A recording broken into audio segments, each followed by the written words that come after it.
Hello, lads and ladies. I know there's 2 minutes left on the timer, but who can wait? Who can wait in these exciting times? I've been itching to get on the laptop, start making something. I didn't know if I was going to make a video or if I was going to do a live stream. I decided we'd do a live stream, and I'm still not really sure what I'm going to do. I think what I want to do is watch the Eurogamer video by Higton, who's the guy you can see behind me here, because his, I think, might be the most thorough. But let me back up a bit, because I'm getting ahead of myself already. I'm moist. I'm excited. Let me say hello first to Fozzie Bear, Jackpot, and Geisen. How you doing, gentlemen? Everyone's looking nice and moist in the chat, as they should be.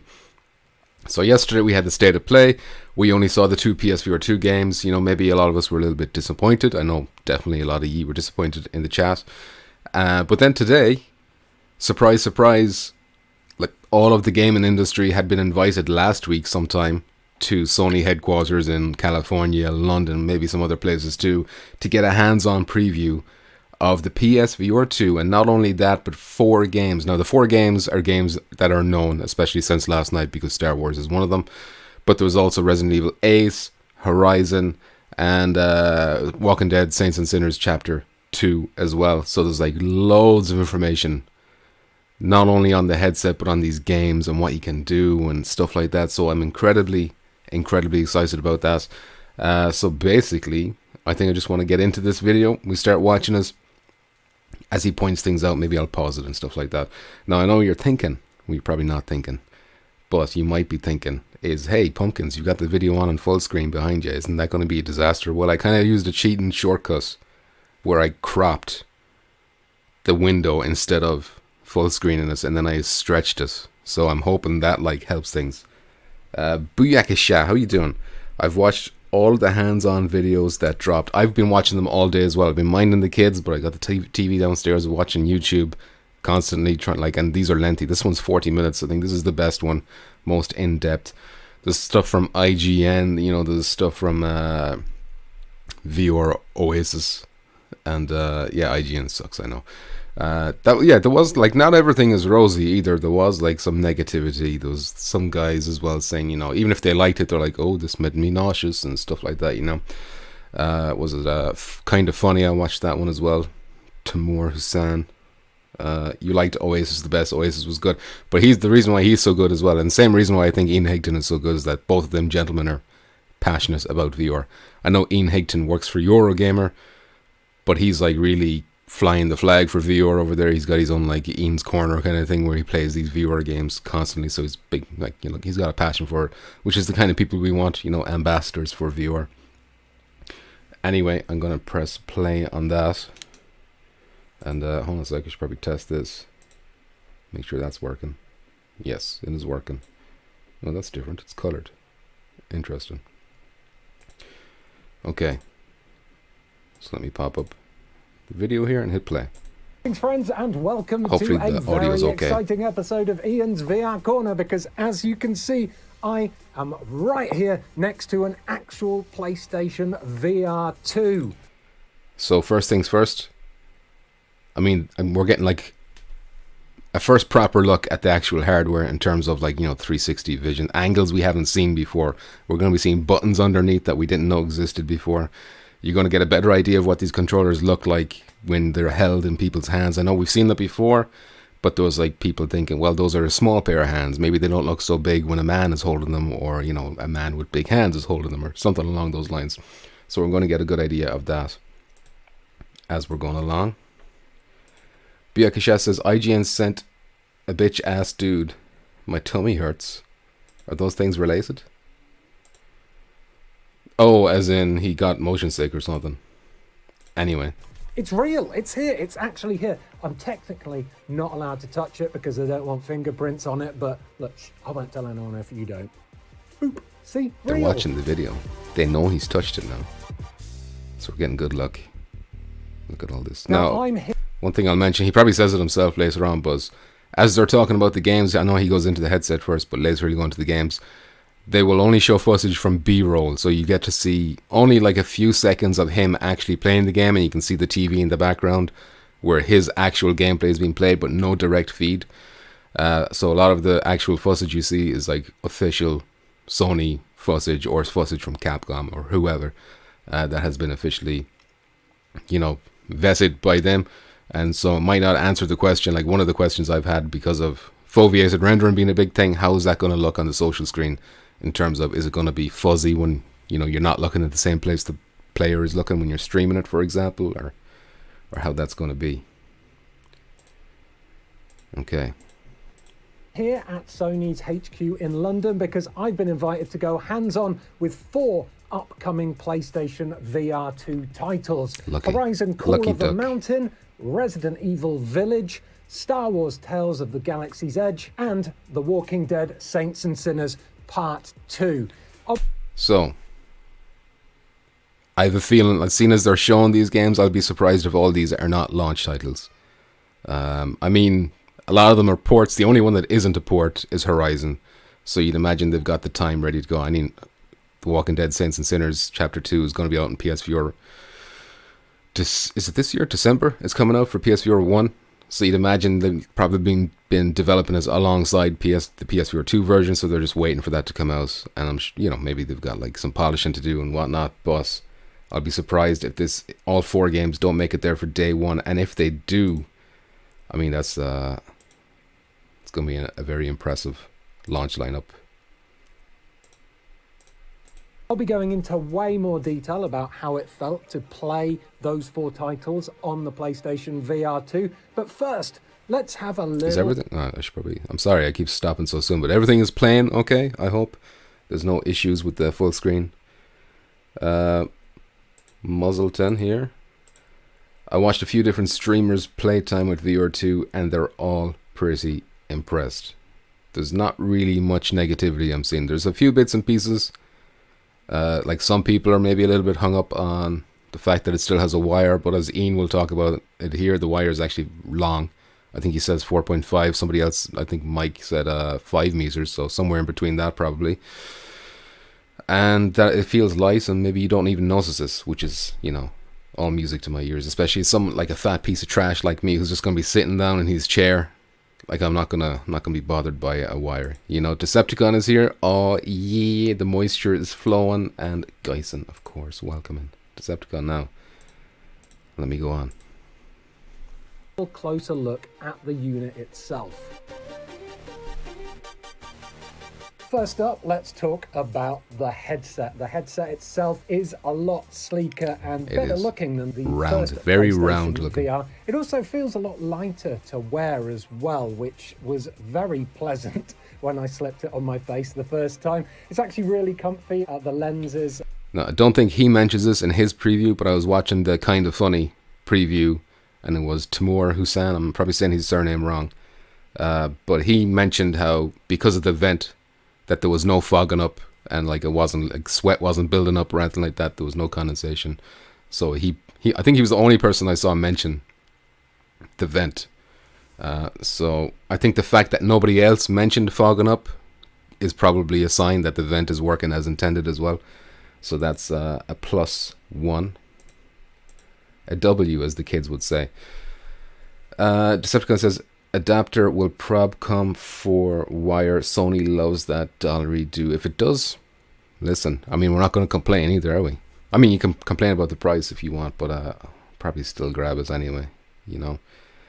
Mr. Jackpot says, hope this is as comfortable as the first PS4. Well, PSVR, he will speak about that, so I'll let him do that. Are nice and big and clear, and the plastic around the nose area just settles on your face, nice and comfy. Also at the back around the head, you've got these comfy soft head straps. To place the headset on, you first have to press down on this button here, just like the original PlayStation VR unit. Pressing down on that, you can then slide the scope out.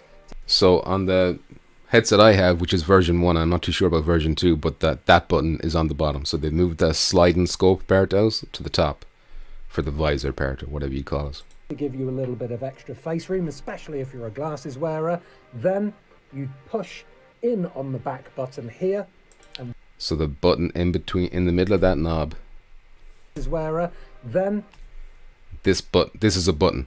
So this is something I didn't know before, but this is actually a button, which makes sense because you press it to release. And then of course you turn the knob to tightness. And a bunch of you would be very familiar with turning knobs.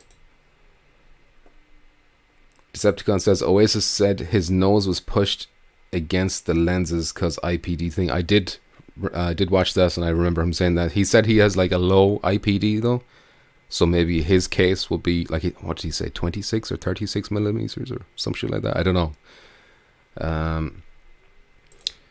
Don't know if he's got a schnoz like that, like the cause though. What? They ripped off Bobo Viewer. Nobody knows what that is. Probably some trash quest nonsense. You push in on the back button here, and that will allow the elasticated headband to pull open, and you can slide it onto your face. You can then tighten up the headset using the dial but here, looking more sleek. So it's nice and snug. And then finally, slide the scope back in to position over your face. Now underneath... I can't remember if Ian mentions this in this video, but somebody mentioned how, you know, the black rubber does a good job of like pushing right up all the way around, covering everything so that there's no light coming in and ruining that immersion. Beneath the headset, you have a couple of buttons. Here we go. We've never seen this before. I'm going to let him explain because he does a good job. One is the power button, which you'll need to turn it on. So a power button. So if you can remember PSVR 1, the power button, at least on version 1, was part of the inline on the wire. You had a little control box here, power, mute, volume up, volume down. So now the power button is on the bottom, maybe where the visor slide used to be on PSVR 1. The other is a button that allows you to bring up the PlayStation VR 2's see-through view. So there's the see-through view. Now I've seen a lot of questicles out there saying, oh, we have a see-through view, or we call it the pass-through view, and we don't use this because, you know, it's not something you'll use. But I learned after that the way you activate that on Quest is by going through a bunch of cumbersome menus. Whereas on PSVR 2, you're going to have a little button and you toggle it. So you just press it once, boom, you can see around. And the quality of the see-through is high quality. Now it is black and white, but it is a much higher quality than the Quest or Quest 2. From what I'm hearing from previews, that's what I'm going off here. But, you know, Questicle's in the dirt right now. You can tap it on Quest. You tap the side of the headset. Alright, well, I'm going to take that up with the previewer who said you could not do that on Quest. Alright, take it up with him. He's a filthy liar, and I would never try to sully the good name of the Quest or the reputation of Mark Zuckerberg and his fantastic products. So we got a lawsuit in our hands for kind of funny. Now, the see-through view allows you to check out your environment so you don't trip over things, but it's also used for setting up your play area. When you're initially setting up your play area in your house, we knew about this already, so this particular part isn't new. Card on the main dashboard, and this will give you a bunch of different options, including set play area. It's obviously with the PlayStation VR 2, you can play seated if you want, but you can also play standing and with room scale if games support it. Because of that, you're really going to need to use see-through view in order to maximize your play area potential. And it's very easy to scan your environment and set up a play area. You literally just have to look around at the floor and it builds a virtual environment right in front of you. It can tell where the floor is, it can tell where obstructions and walls are, and then once you've done that... Do you think this is actually that sleek looking? Or is that like, you know, here's part of the advert where, you know, a bit of pizzazz, a bit of razzle-dazzle. Because that looks kind of sleek, like it's automatically identifying the couch and, you know, the floor boundaries and stuff by itself.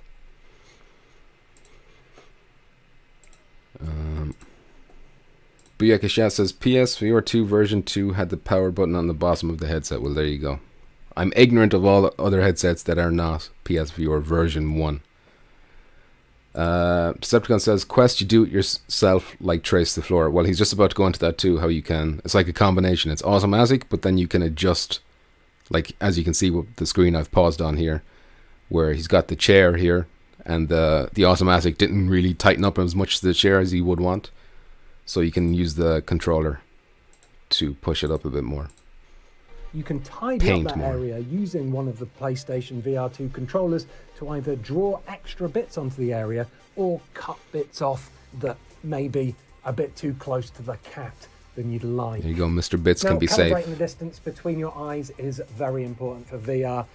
Everyone's got a different shaped face. We've all got different spaces between our eyes, and that space is known as your IPD. Now, in the PlayStation VR 1, you had to faff around in some menus to sort out your IPD, but on the PlayStation VR 2, there is a really quick and easy way to alter the IPD depending on who is using the unit.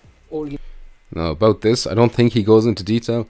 I know some people are concerned that it might be too general, like there might be setting 1, setting 2, setting 3 instead of like a fine granular adjustment, but I imagine that it's a wheel, that maybe you can you should be able to finely adjust that.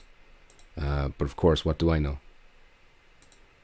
Decepticon says there's a mode you can turn on as well. If something comes into scene, it'll show up. That's cool.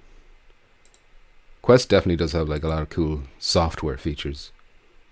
Like hand tracking and all that kind of stuff as well. You need to do is turn this finger little tracking, I dial should say. here, and it will manually alter the distance between the PlayStation VR 2's lenses. Now, the PlayStation VR 2 also supports eye tracking, and when you first use your PlayStation VR 2, you're going to want to go through the in-console setup in order to calibrate.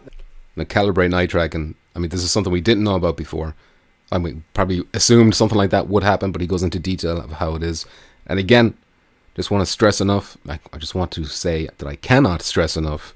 If you're someone who hasn't been following PSVR 2 and you've stumbled across this video, eye tracking is the key feature, I think. Or at least one of them. This is what's going to really allow the magic to happen. And it's going to be one of those things you might not even notice. But that means it's doing its job, So can't stress that enough. Jeremiah, I bought my wife a PSVR 1. Oh, version 1. She rejected it in under a week, and I bought a second PSVR version 2. The version 1 is trash. Why? What's the difference? I know it's got like quality of life improvements and like HDR pass-through or some shit like that, but the headset exactly to your eyes' specifications. In those menus, not only will you be run through a digital example of calibrating your IPD, but you'll also be able to calibrate how the PlayStation VR 2 tracks your eyeball movement as well. To do this, you have to watch a little dot floating around the screen, first on a black background, then on a white background, and after that, it's really cool. You have this little graphic of eyeballs, and when you blink, they blink, and you have these dots around those eyeballs, and when you look, it flashes up which little dot you're looking at around the eyeballs, and it's absolutely perfectly accurate. So there it is. If you're worried about the accuracy of eye tracking, he's saying it's going to show you a picture of an eyeball and there's going to be little dots surrounding the eyeball. You look at each individual dot, it will flash if you're looking at it, and according to him and his experience, that has been accurate. I'm sure he would have brought it up if there was a mistake. So the eye tracking seems like it's going to be of a high quality. Decepticon says gun switching with just looking in direction is going to be wild. Yeah, if that's what's happening in Firewall, although it raises other issues as well. What if you look there accidentally, and then like your gun switches and you don't want it? I don't know. Maybe that won't happen. Jeremiah says heavy stupid cable and the dumb audio hookup power thing. Okay. I didn't really notice. Well, I never really looked into too much between the differences because I was like, I'm not going to bother changing to version 2. But if they made some nice improvements, they made some nice improvements. GC13 herself is here. Tiffany, aka a developer on The Walking Dead, Saints and Sinners Chapter 2 and Chapter 1 as well, although it wasn't called Chapter 1. Some of my favorite peeps are in the house. Nice to see you do a live stream, PP. Thank you very much for the kind words, GC, and for this fucking extra kind tip coming in. Thank you very much, and congratulations on the good news for you. With a lot of positive previews I'm seeing for Saints and Sinners.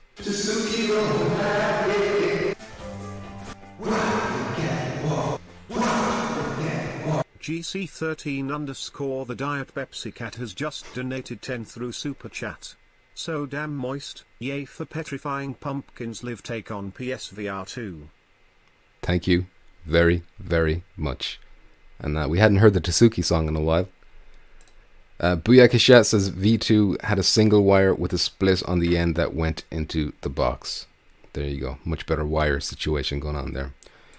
Decepticon says it's probably a short stare, but then you're like, if you want to change it quickly in the heat of battle, you want it to be instant as well, because when you're pressing triangle on the aim controller, it's instant, Again, whoops, wanted to click on that. Thank you very much for that generosity. And Mr. Chopped has arrived. Sup, brother. HB Puppet says, where's my nosy bell? I don't know, YouTube, doesn't like me anymore. Lol, didn't know you had that song for a tip. There you go. Well, it normally scares me because it's incredibly loud, but I was expecting something to pop up, so I was ready for it. Apologies, Pump. Thanks for streaming, says Booyakasha. I don't know what you're apologizing for, but you don't need to apologize. Everything's all good. And no worries about the streaming. I'm doing this for myself. I'm enjoying this. This is what I like. This is my El Pasión. Super easy to set up, nice and quick to do, which is good because each person has their own IPD, their own distance between their eyes. So if you're setting up for a new user, it's best to do that if you want to get the most out of the games that support eye tracking. Now, one of the coolest things about the PlayStation VR 2 headset is also the fact that it has a rumble. Oh, lads, what's happening? It has haptic feedback in it. I can't demonstrate. Is everything okay? My laptop freaking out? Maybe it doesn't like me trying to trick it with the fake full screen. Got Viewer Leg says eye tracking through menus would be cool. Yes, especially menus.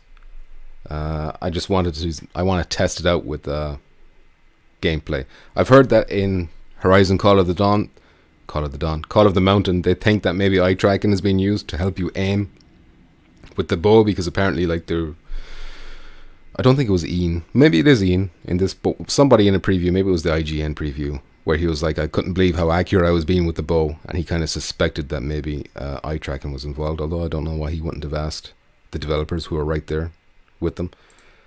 Chop says, I can barely hear that fella. Well, thank you for letting me know, Mr. Chopped, and I'll try and, he's already up full blast here, so I'll try and pump him up on the desktop audio. That should help.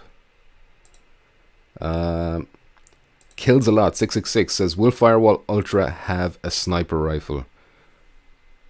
I don't see why not. I mean, we haven't seen it confirmed. In fact, we haven't seen any two-handed weapons, which is kind of interesting. I'm going to be doing a lot more Firewall videos, stuff I've missed in the announcement trailer. I want to go back and talk about that.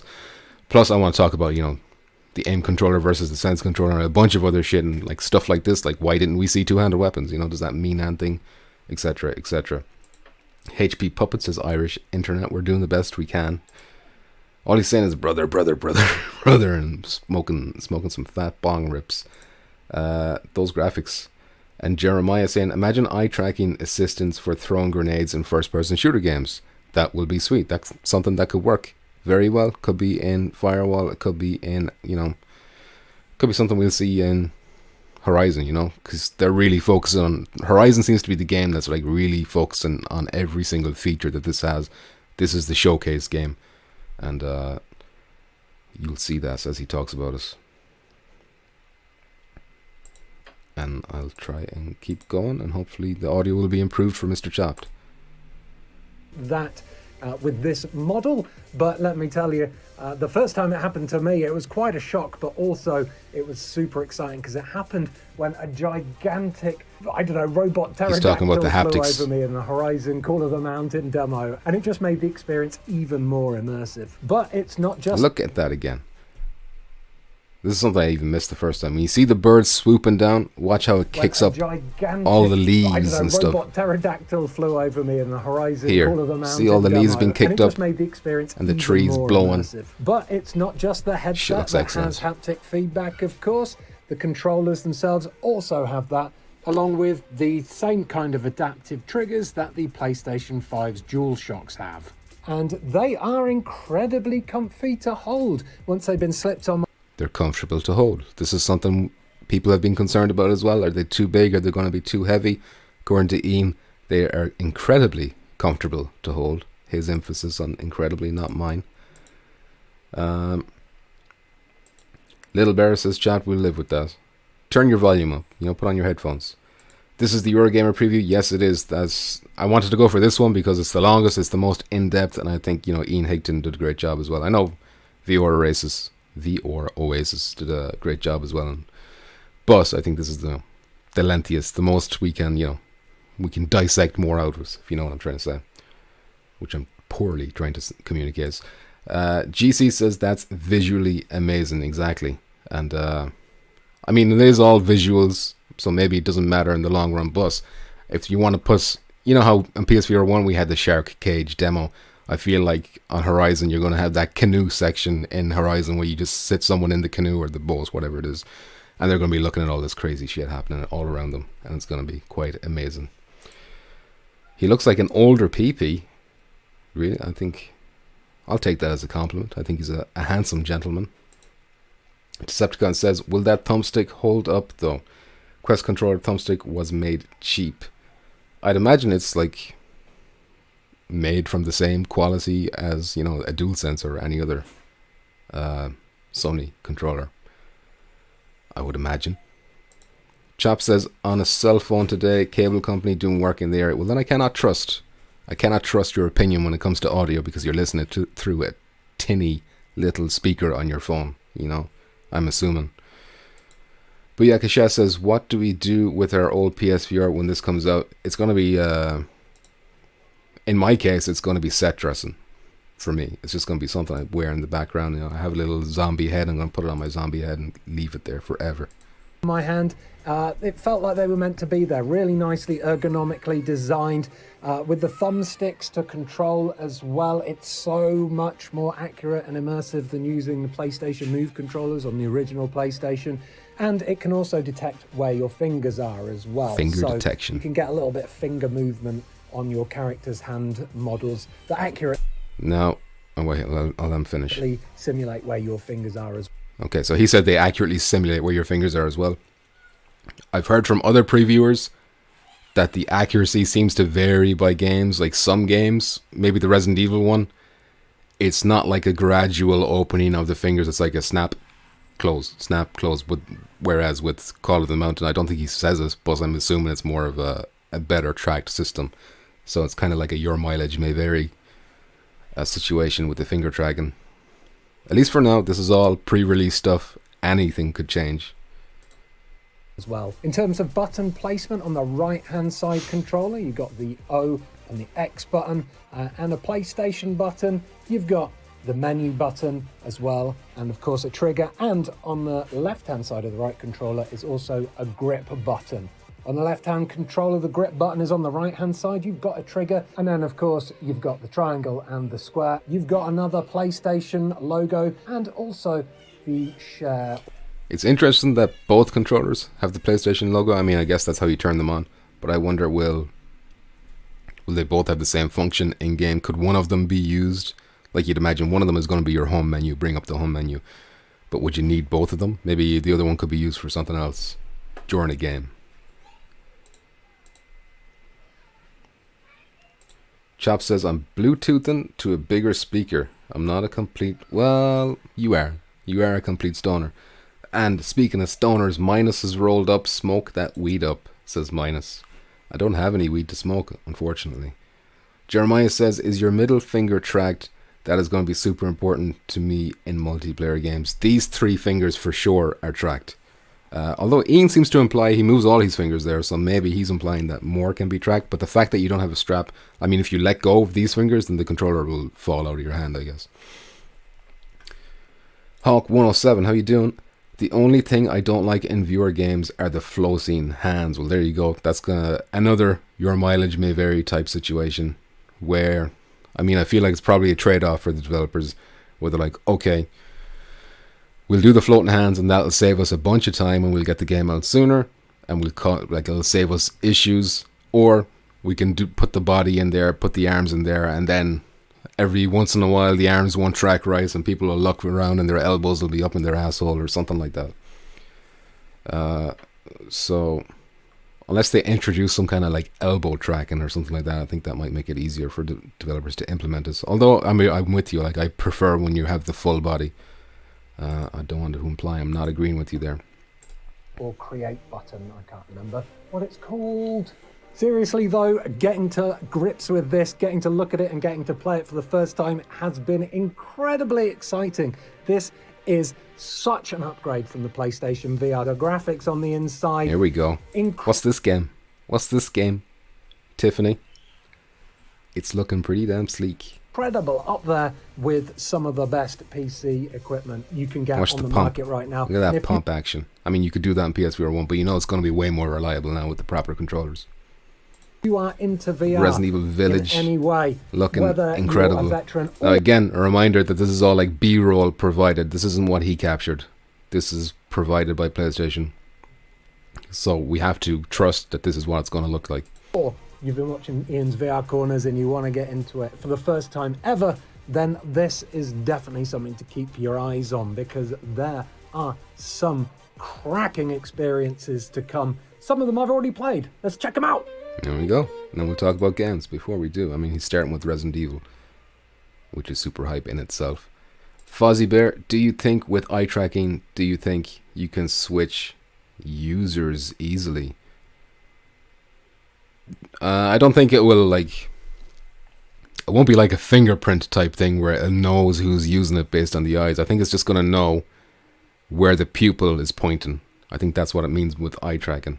I'd be very surprised if it's able to identify individual, like if you put it on somebody else's head and it's like, oh, these are different eyeballs. How are you doing, Decepticon? What are you doing on Daniel's PSVR? You know, get out of his house. GC says, I trust Sony to create solid hardware. What did Decepticon say to warrant this reply is what I'm wondering. Probably slandering. Oh, he's talking about the thumbstick. And there you go. This game is shit, says GC. Whoever made The Walking Dead Saints and Sinners Chapter 2 are hacks. Well, you know, that's how you know she's not she's legit. You know, she's going to criticize her own game. That's how you know she's trustworthy. Got Viewer Leg says, still need a PS5. Well, you got some months. I mean, it seems like the supply is improving. Like, at least in the UK, like the games went up the charts, like, big time. And I think it's outselling the Switch now in the UK area.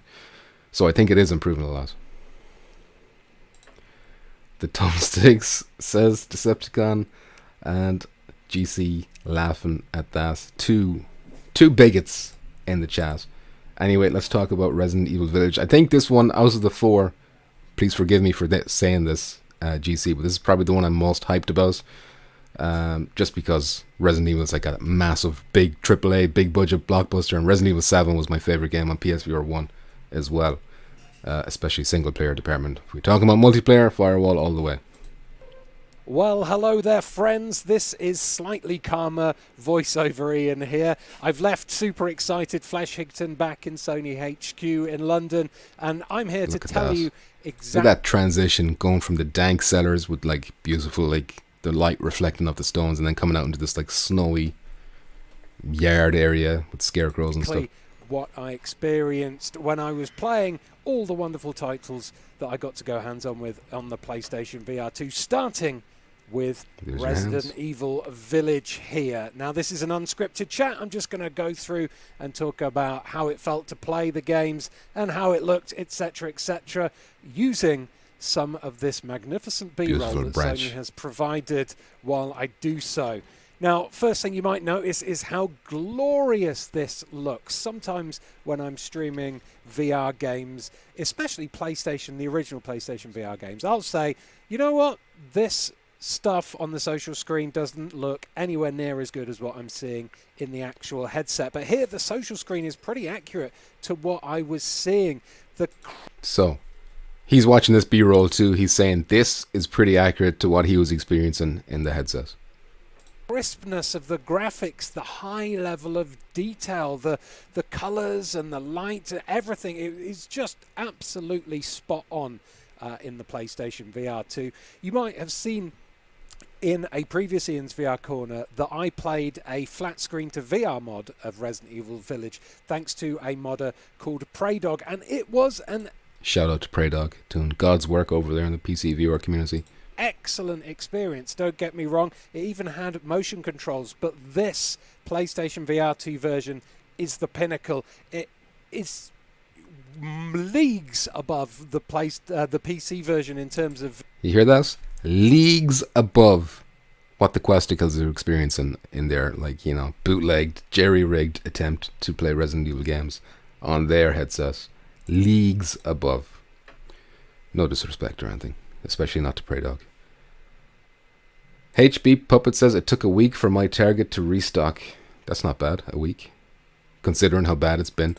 Solid Justice says, hello, the previews look promising. I mean, I'm super excited after the previews, especially this one from Eurogamer.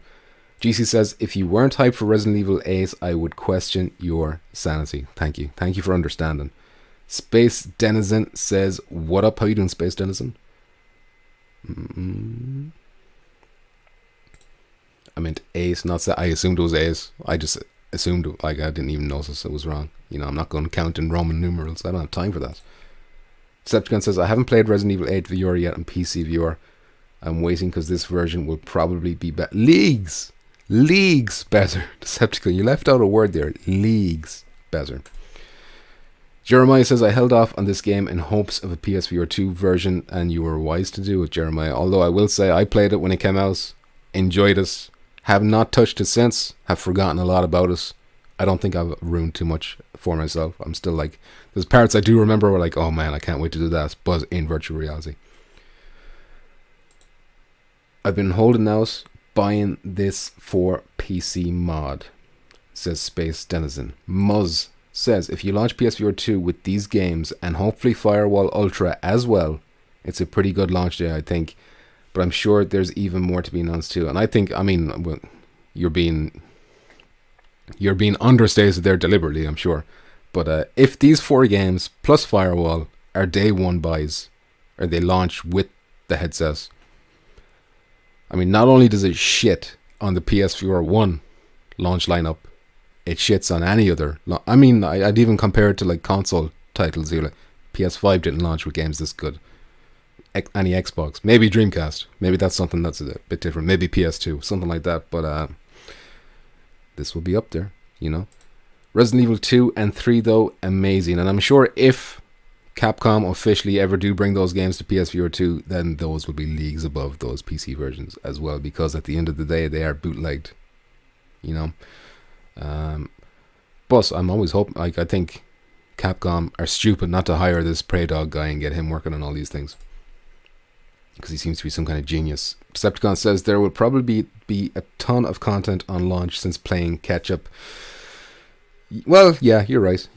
I'm not going to try and sugarcoat that. They are definitely playing catch-up. The hardware has been holding PSVR 1 back for so long, and they're about to break free from the shackles. There's a hungry dog that has not been fed in a cage. We are the hungry dogs, and we're starving. And the guy with the keys, he's approaching. He's getting closer and closer. We can see him now. We just need some details. We need the launch dates. We need the price. We haven't got those yet. But he's coming. And when he opens that door, we're going to fucking eat. Get some napkins and we're going to eat. Buyakasha says, I'm excited for all my old games to work with no tracking or drifting issues. Now, are you implying there that there's backwards compatibility? Because I'm not too sure about that. I wouldn't be too sure about that. GC13. Muzz. Oh wait, you're talking to Muzz, I'm sorry. How rude of me to eavesdrop on your conversation.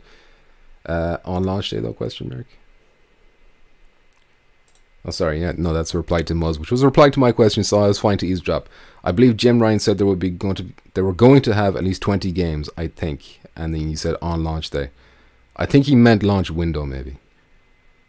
I think he said at launch, but when they say at launch, they can mean 6 months after, in the first 6 months or so. Maybe even a year. It gets technical, I don't know. Space Denizen says, I think only a few would get upgrade, hopefully Iron Man. Yeah.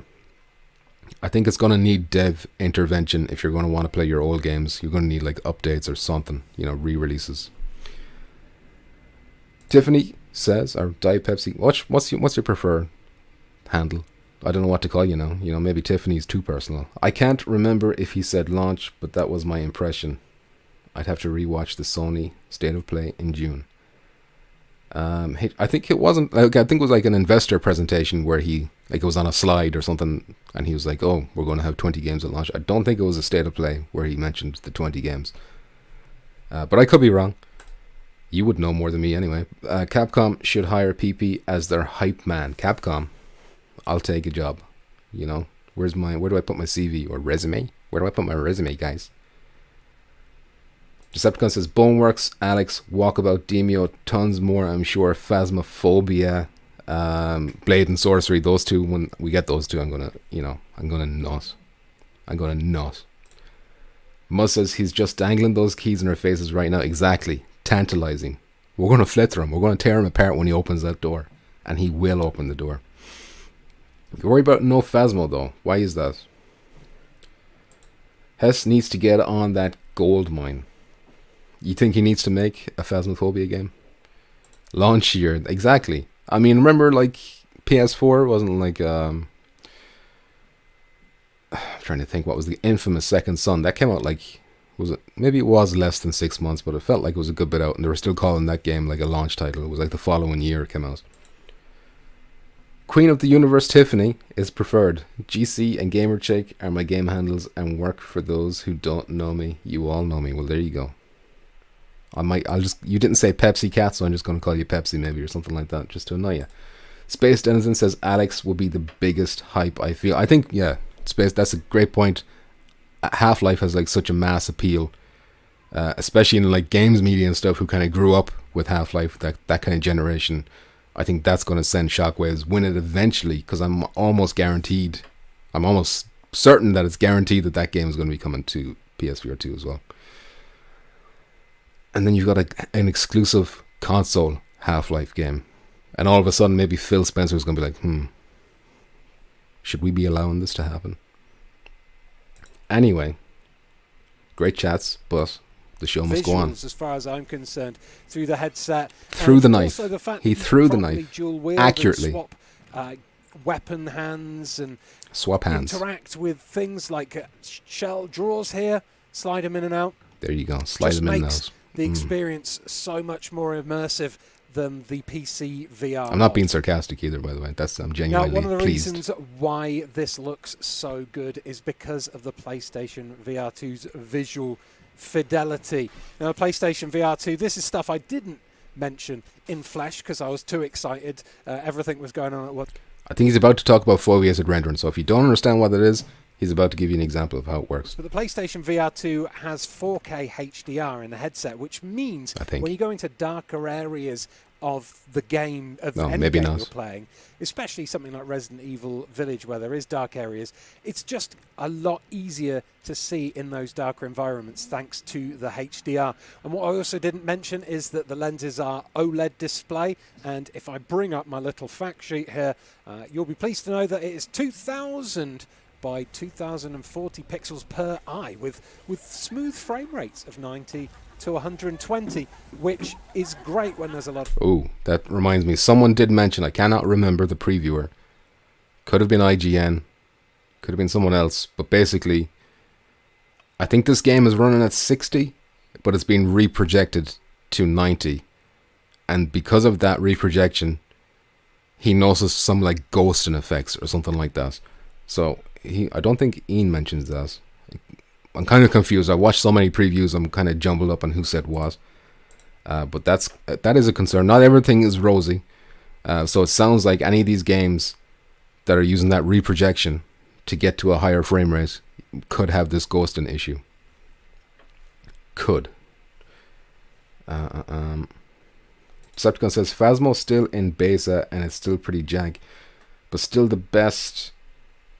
If it's not on PS5, if someone makes a version that's close or better, is a seller. Well, when I say Phasmophobia, I think they've practically confirmed it to me directly, like, because I'm always hassling them on Twitter saying, hey, where's PSVR version? They're always replying basically saying, they never say it's coming, but they're practically saying it's coming, if you know what I'm saying. But will it be there day one? I'm not expecting that to be there day one, for the reason you're mentioning, that the fact that it's still being developed, it's early access practically. But it's coming, so as long as it's coming, I can be happy.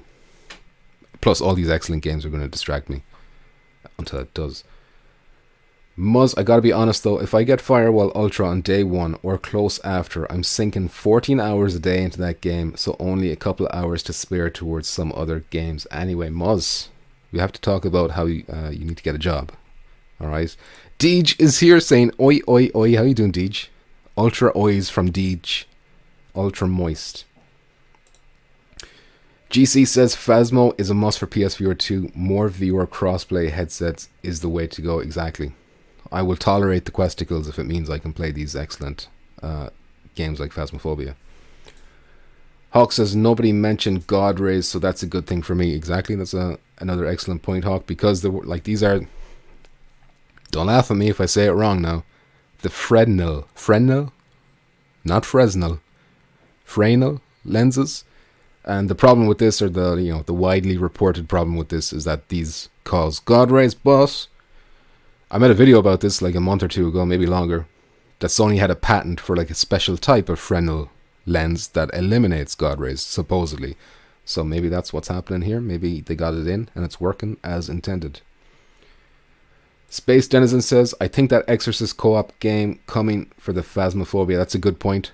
Space Denizen, they have confirmed that a multiplayer Exorcist game is coming. But will it have like, I feel like Phasmophobia is like really in-depth kind of, like it's got a lot of systems going on.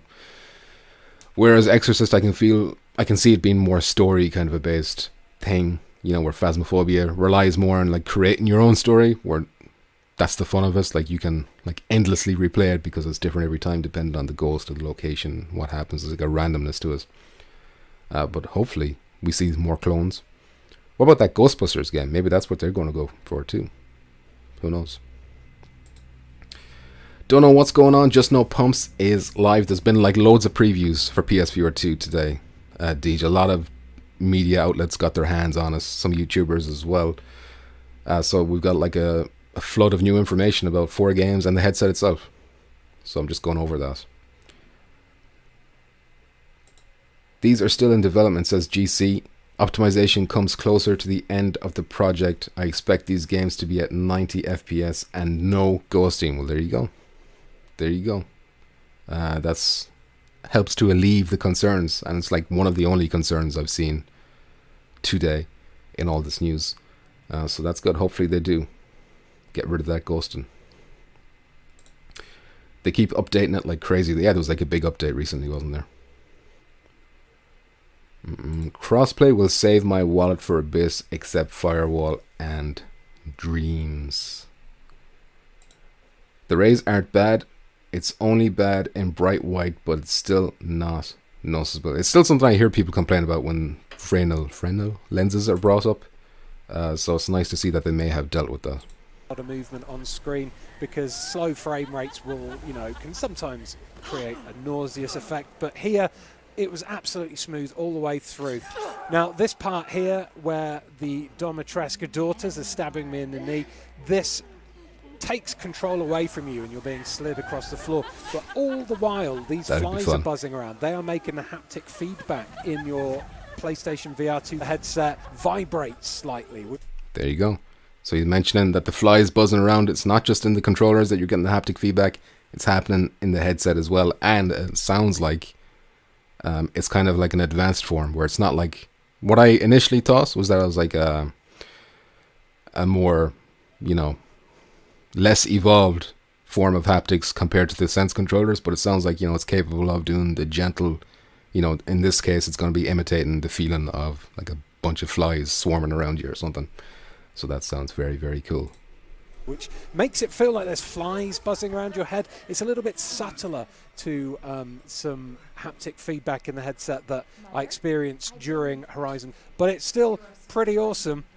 Now, before I get hoisted up by Lady D here, I should also point out that when I placed the PlayStation VR 2 headset on my face, the rubber around the eyes completely cut out the light. So he on did the bring PlayStation VR 1, you had this kind of gap below your eyes, and you have that with a lot of early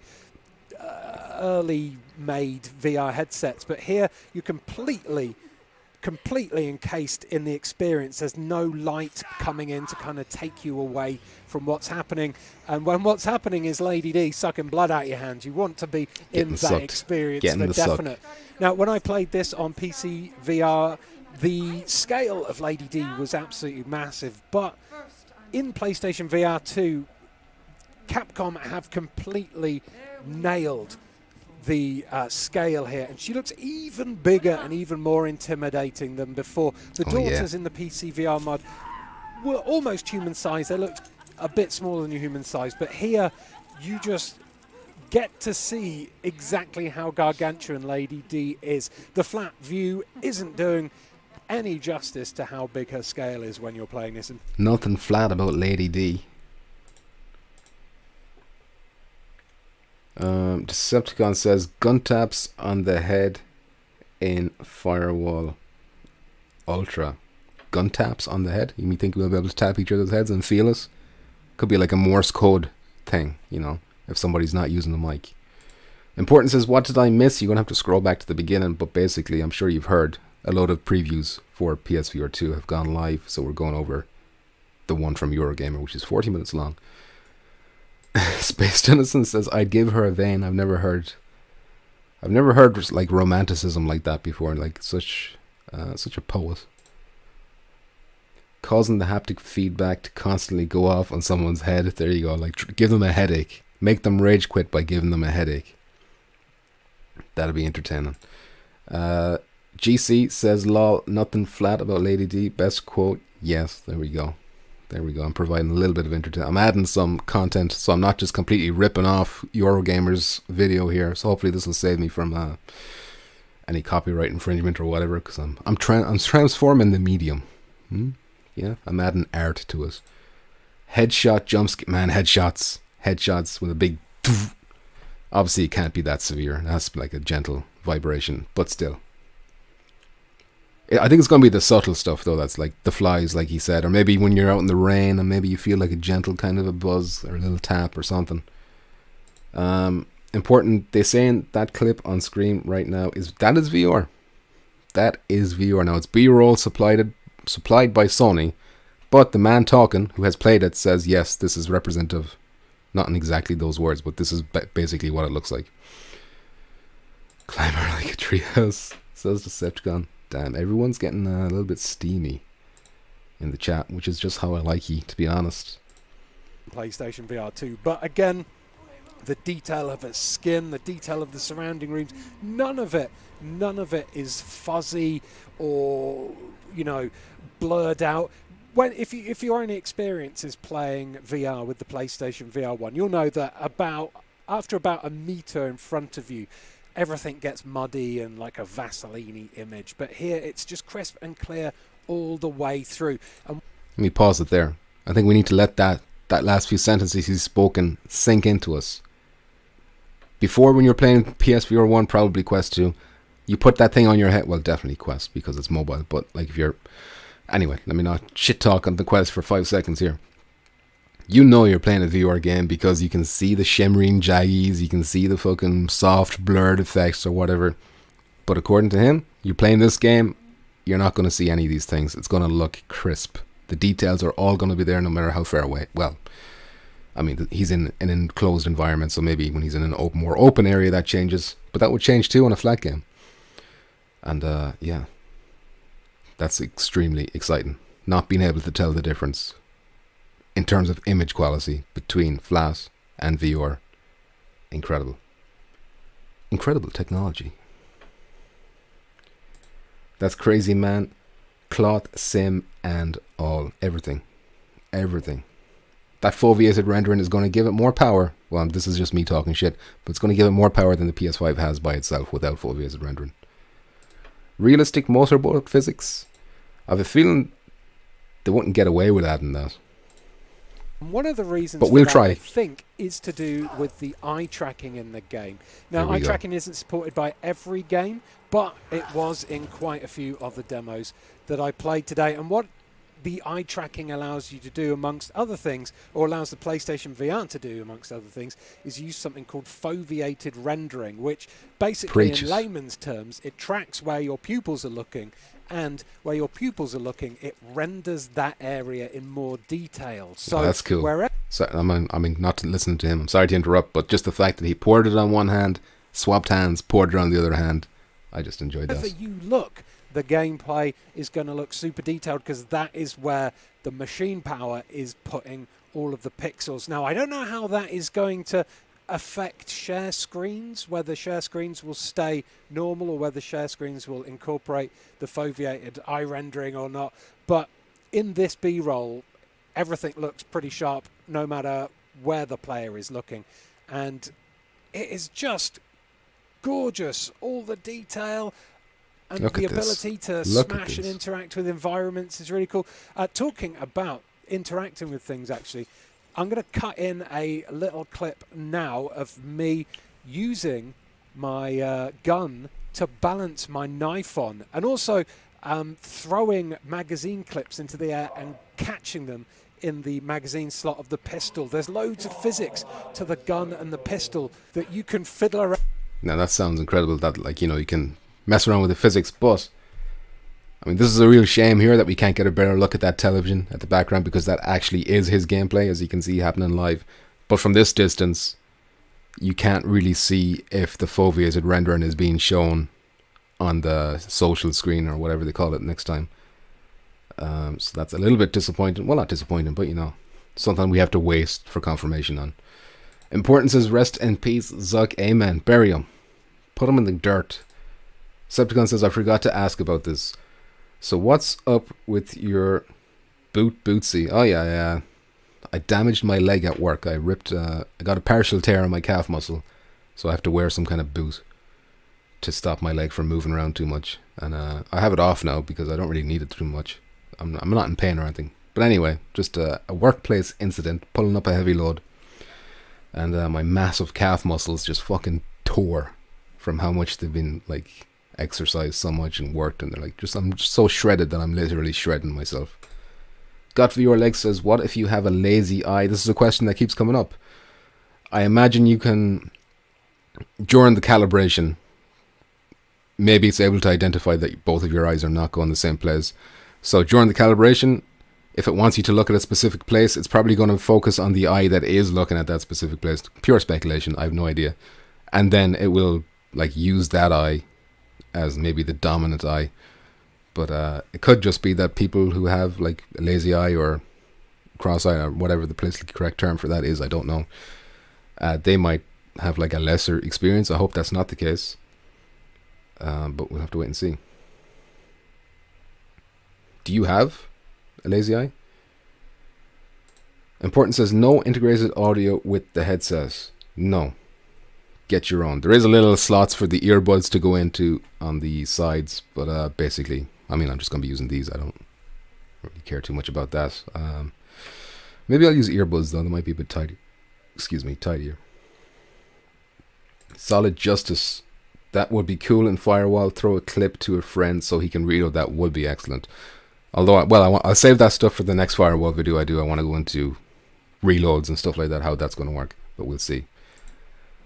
Jesus, really? No, don't worry about the leg. It's like a completely minor thing. I have to stay out of work for 3 weeks and I can't drive, so that's kind of annoying.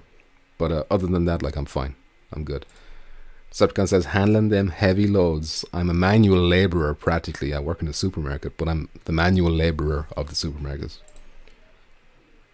You were taking another heavy load, says Important. Never miss a genuine opportunity.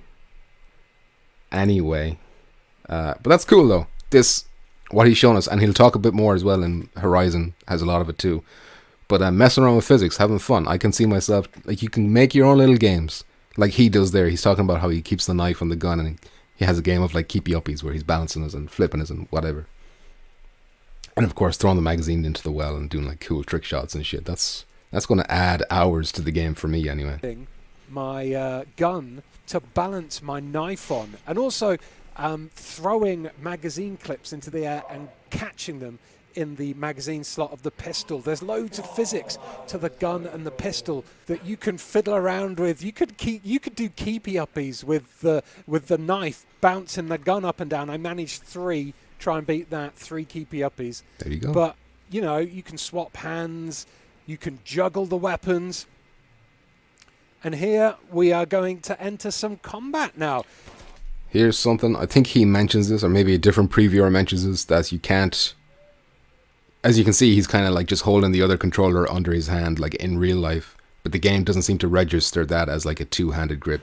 So you can just see his hand kind of awkwardly floats underneath. So the effect is achieved. He stabilizes himself with the other hand, but the game doesn't have the animation for that, which is like a little, like a nitpick, practically. And maybe they could add it by launch. But yeah. You can steady the gun, the pistol, by using your offhand. You can pick which hand you want to use. That was another thing with the PC VR mod, is that you couldn't pick which hand you were stuck. You left-handed people also, you block rejoice. physically by holding your hands in front of your face. And shooting the enemies is really nice in VR. It's quicker and easier to aim than using a controller for sure. And I quite liked shooting. The only thing I don't like about the shooting in Resident Evil 7, and looks like the same thing in Resident Evil 8 as well. Well, I've played Resident Evil 8, I know it's the same thing. The enemies sometimes will not react to shots. Like, I'd love to, like, shoot one leg, he staggers, shoot the other one, like, you know, really take your time picking them apart.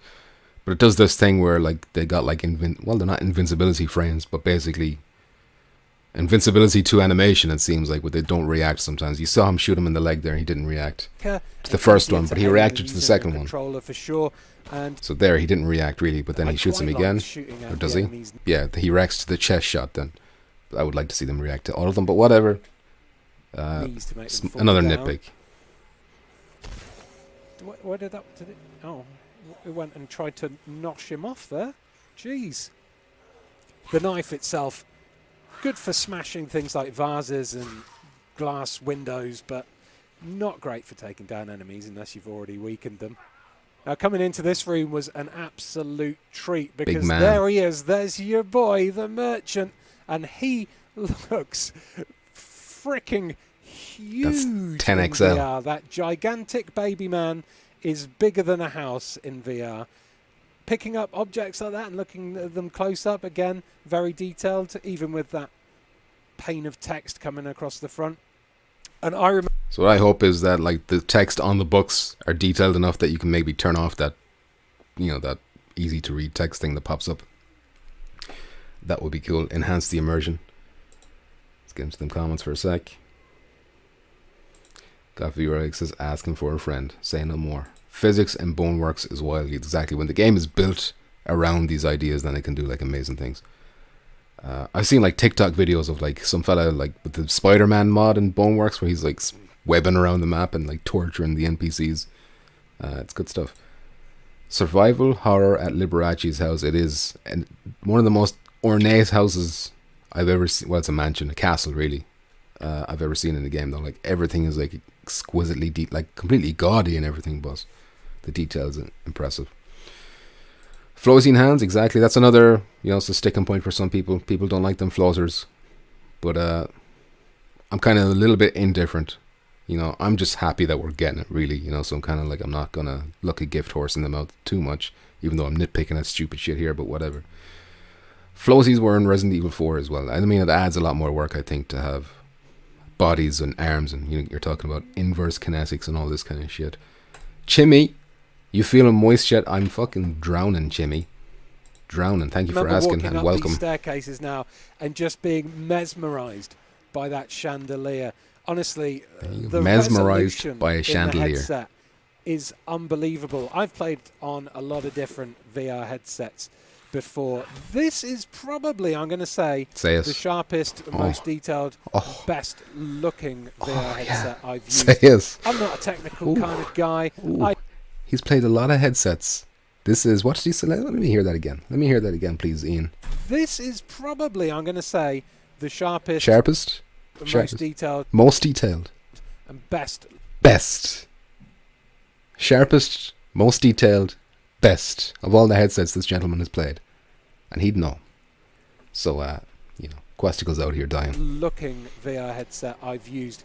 I'm not a technical kind of guy. I don't know my foveated rendering from my alternate eye rendering at the best of times and things like that. I'm just making words up now, probably.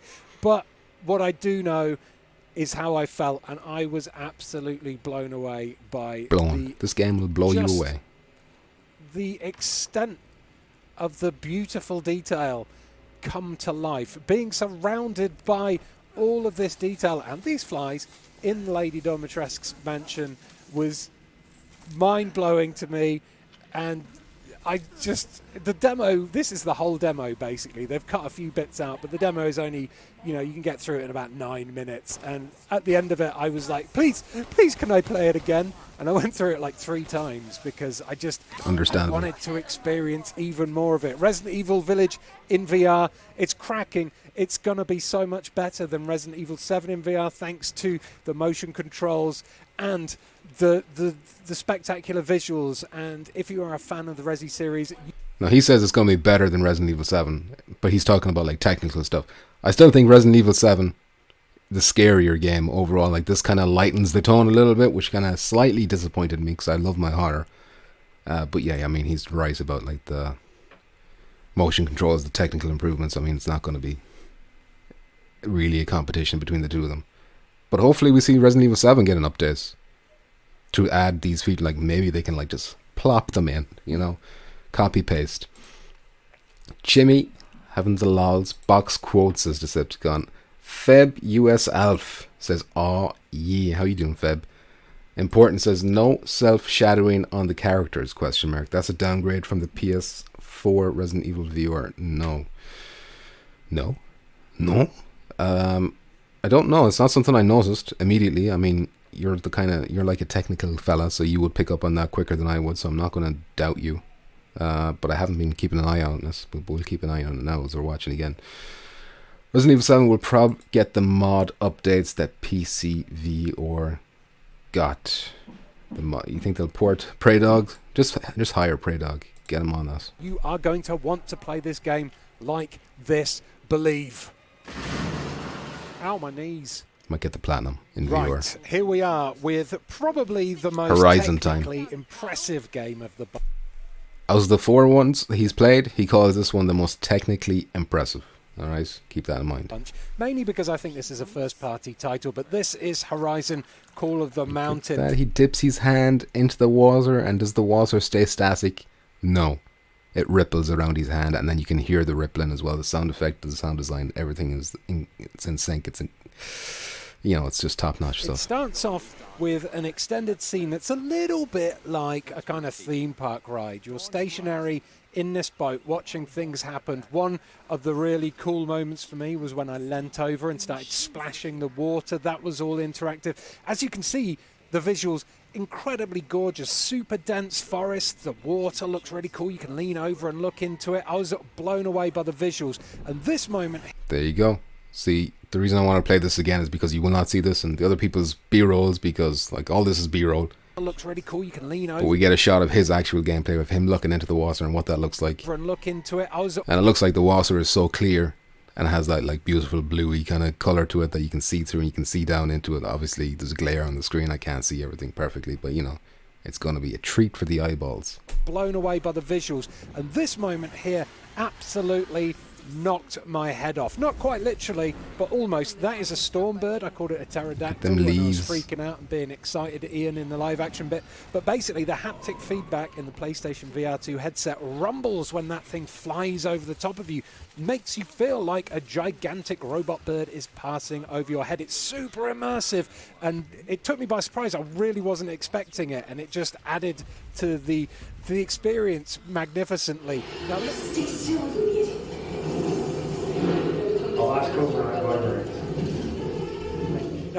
He's just edited that part of him experiencing that for himself to show his reaction.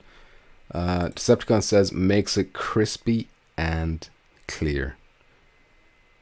Hopefully VR2 gonna be a game changer, says Chimmy. I think it will be. I think we're in the promised land, or we're getting close to it now. Important says head technical fellow over here. Well, there you go. This fellow would know. We're promoting him to head technical chat member on the channel. PPO says I'm here. Welcome, PPO.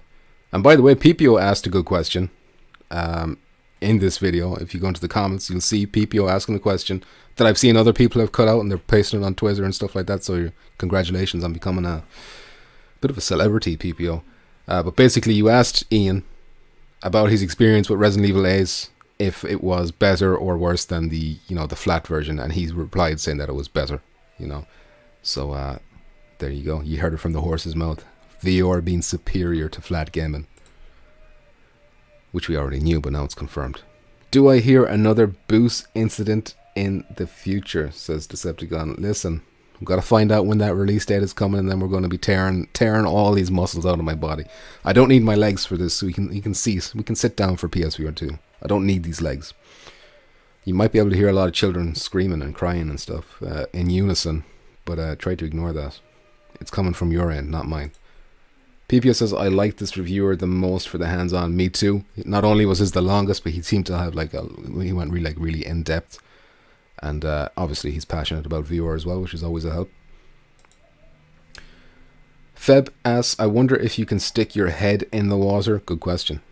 And then get the dripping effect, hopefully.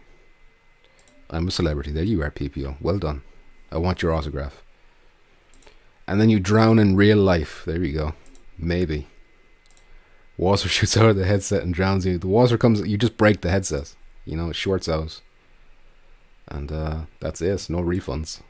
You had your chance. You blew it. All of this detail here, all this detail in the headset is just as colourful, just as sharp, just as well lit as your... And you're watching this one. You're watching me stream. So your stream... my stream is in 720p, by the way, so that my laptop doesn't explode. And I'm streaming... What is this? What am I streaming this in? 720. So it's going through those two filters, first of all. And the headset's 4K. OLED display. HDR. So this looks like shit compared to what you're going to be seeing in the headset. And this looks excellent. But it looks like shit compared to what you're going to be seeing. Especially on this stream right now that you're watching.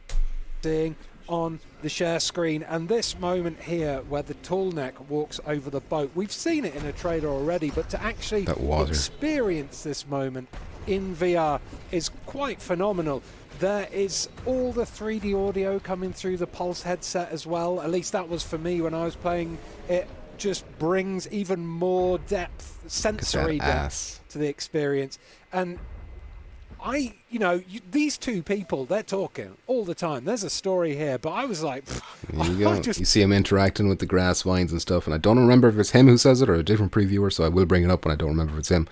But somebody else was saying how there was really subtle vibration when the vines went up against your hand, and fooled him into thinking that his hand was actually touching, these vines and leaves and shit that were hanging down. I just want to check out the incredible visuals.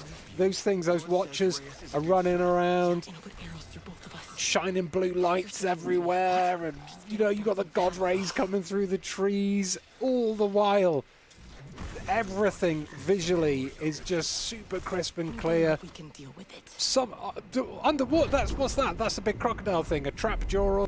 It's called a snap maw. But what do we miss? Booyah says Oasis review was pretty detailed as well. It was indeed. That was it's up. Those two reviews I think are probably up there as in the best of what we got today. And but Oasis was only 12 minutes, and I think he's planning on doing a bigger video where he goes into a lot more details. Importance of streamception, exactly. And streamception then fucks up the quality, so you're not seeing nearly what it should be in the actual headset. Chairface, yo, what it do? It do fucking good today, Chairface. It do real good today. Or something. Don't you open that trap jaw? I don't think that's what they're called. So with this bit, you can use gestures to kind of move forwards through the water a bit. So this is something I don't think we knew before, but basically you don't have to use the sticks to move. He'll go into more detail, but you can move by swimming with your hands like this, but also for walking. You can do that walking shit. I don't know if I want to do that. You probably look a bit ridiculous. But for people who are motion sick, and one previewer did mention this, it could have been CNET or CBS, or it was an American YouTube channel I saw they're not a gaming channel, they're more like a news channel or something, and they had a preview up for some reason. And this guy was I usually get motion sick, but by doing this, it was able to fool my mind. Maybe it was kind of funny. I can't remember. Somebody said that. And actually, that is quite a good point. I should talk about the movement in this. You can use stick movement if you want, but there is also a gestures movement that you can use to move your avatar around. So that means pumping your arms as if you're running to move forwards, pushing both your hands which would you out prefer? Forwards to move backwards. This is something nobody seems to talk about this, but the transition from underwater to overwater, just that layer of like, you know, when the head is going up, it just looks so fucking good. To move forwards, pushing the both line, your hands the water out line forwards. Look at that. To move backwards Beautiful. quickly away from enemies, which we will see in a second, I believe. But yeah, if you move your hands like that, like you're actually walking, you'll actually move forwards. Great for standing play, but you can use sticks and stuff if you want to play seated. I decided to use gesture controls throughout because it was kind of a new thing. To be honest with you, I'd probably stick with thumbstick controls in the end because they're a little bit more accurate, and I don't feel as silly using them. Yeah, there you go. That's the problem. Climbing, you know? there was... You want to lock yourself in your room if you want to play like that, or else everyone's going to laugh at you. That it do indeed, Chairface. PPO says this looks like the nicest VR game that's shown flat. Most look terrible when converted to flat. Now, in fairness, the Resident Evil B-roll footage looks excellent as well. I think the walking, like I think all the 4 games they show off, like it doesn't have that typical translated from the social screen kind of look, or you know, I mean, it looks really, really, really good. All 4 of them. You're 100% using the controllers. You're using the gestures. That's what you're going to be doing. PPO says IGN use blinders on Saints and Sinners. Fucking... When somebody goes into the settings and turns on the blinders, that should be like when, you know, Tiffany should be there standing beside him and said, no, not this guy, send somebody else. I don't care if you have to take another flight from California or wherever the fuck it was. You know, they should be sending people who are comfortable with VR to do these things. Because people who are not comfortable with VR, when they come back from these things, they hyper focus on the fact that they weren't comfortable, and that's not useful for people like us who are able for it, you know. In fact, it's infuriating. Whoops. Astrobot style says Chairface, but I don't remember what I don't know what you responded to when you said that. 007 says one negative is you have to hold on to the controllers at all times. Difficult for finger gestures. A strap would have been nice. Now there is a wrist strap, so you can technically let them go and like let them hang loosely. But they have said from the reveal of the controllers that it's just the 3 fingers that are tracked, I think. Because you need the bottom 2 to be holding on. Decepticon says turning your whole body in real life rather than thumbstick helps with VR sickness. Well, that's it as well. Like that's probably why they have this type of like. You could argue it adds immersion, but I don't think like when I'm walking, I'm not doing this. This is like, you know, 1950s cartoon confident businessman walking down the street like this. But if it's helping the mind with motion sickness, then I'm all for that being an option, you know. IGN is ass. IGN is big, you know, so I mean there's the long standing saying they put the IGN in ignorance, you know, but it's kind of true when it comes to VR. It's not a breakout success yet, so they're not going to treat it like a breakout success, you know. They're kind of, yeah, fine, send the guy who gets sick, motion sickness, to the VR event, whatever. Chairface says they should banish those people to Questland. Big time. Soon to be extinct Questland. Mus says no, using the sticks, moving your hands is... Oh, right, okay. Fair enough. I completely got the opposites from your comment. Zuck, important says, Zuck feeling actual emotions for the first time today. Fear and despair. Excellent comment from Important. Give him the gold star for that comment. So much more climbing in this game than I expected it to be. When it started off and we're in that little boat, I kind of thought, you know what they're going to do here? They're going to make this, because this is, you know, a first-party title, they're going to... You could really see an Uncharted VR game. Based on the climbing that's done in here, you could like really, really see how that could work. Going to make this nice and easy for newcomers, but also visually impressive for veterans.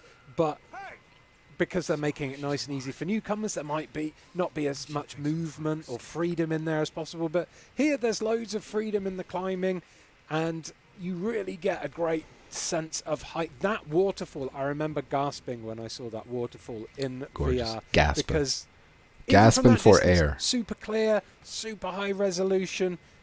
This game does use foveated rendering for a lot of the visuals, and that means that everything you are staring at looks incredibly crisp and almost real. That target there, by the way, almost real. There were about 18 of those targets during this demo, and you could use your bow and arrow to shoot those targets out. I'm assuming you can't do it while you're hanging. That actually, looking down when I did that, as someone who is not a fan of heights, looking down like that felt so real that I properly got a stomach lurch. I was like, ugh. How cool now, is one that of the things I haven't mentioned yet, and this is quite important. Smile. I've just been smiling all day. Cable on the PlayStation VR 2. It's actually really long. It's about 4.5 meters, and it feels really light as well. And that meant even with all of this climbing and physical turning, I never got tangled, and I completely forgot it was there. There you go. Long cable, lightweight. Even when he's moving around a lot in a game like this, where he's moving his hands around to climb, he forgot it was there. What do you have to say for yourselves now, Questicles? That's your biggest fucking talking point. That's all you have. And he's just after shitting on us. Moonwalk for locomotion. Muzz says the IGN reviewer looked like he wasn't having any fun playing us, like he drew the short straw at work to have to go review it. Well, listen, I don't know the fella. Like, when I saw him, I was like, oh, I don't recognize this fella as an IGN guy, so maybe he's new or whatever. And they may have like send a new guy to do it. I don't know. I could be completely wrong as well. Maybe he's not new. But yeah, there is a lot of people with that attitude that VR is a gimmick. This is going to go 10 years. Nobody's going to be talking about VR. So though, like, you can sympathize with someone like that who doesn't want to do it, because surely they've played the shitty VR games as well. They don't do any favors, to VR, the Bravo teams of this world. Chimney77 says, will they use similar mechanics in Firewall Ultra? Physically place C4, mines, etc. using your hands. Now, all we've seen in Firewall VR in terms of like physically using hands for stuff is when he slowly pushes the door. This is something I didn't even go into when I was doing the review. Not the review, but the analysis video. And I want to go back again and do like a further analysis video on the stuff that I didn't go deep enough into. And that was one of the things I wanted to bring up, was that, there's an emphasis there that he's moving that door. He's like, and that's a big thing in Firewall, that you can like have like angles of opening for the door. Whereas in Firewall 0 Hour, the door is open or it's closed. You can use it as a shield, or it's closed, or you can explode it, and that's it. Whereas now you've got like a world of different options with like little peekaboo games or whatever you can do. The sky's the limit. So who knows if we'll be physically planting C4s or not, basically. I hope so. I hope we get a lot of that kind of VR only moments, but we'll see. 007, there is vibrating with each hand grab while climbing. There you go. I think I've heard that too from a different previewer. Like a subtle vibration, like just adding to the immersion. Metal CC. I am a heavy PC viewer user. Pimax 8K, HP Reverb G2, Varho VR3, but this blows my mind, and now I want PS5 with a PSVR 2 also, because I miss the OLED blacks. There we go.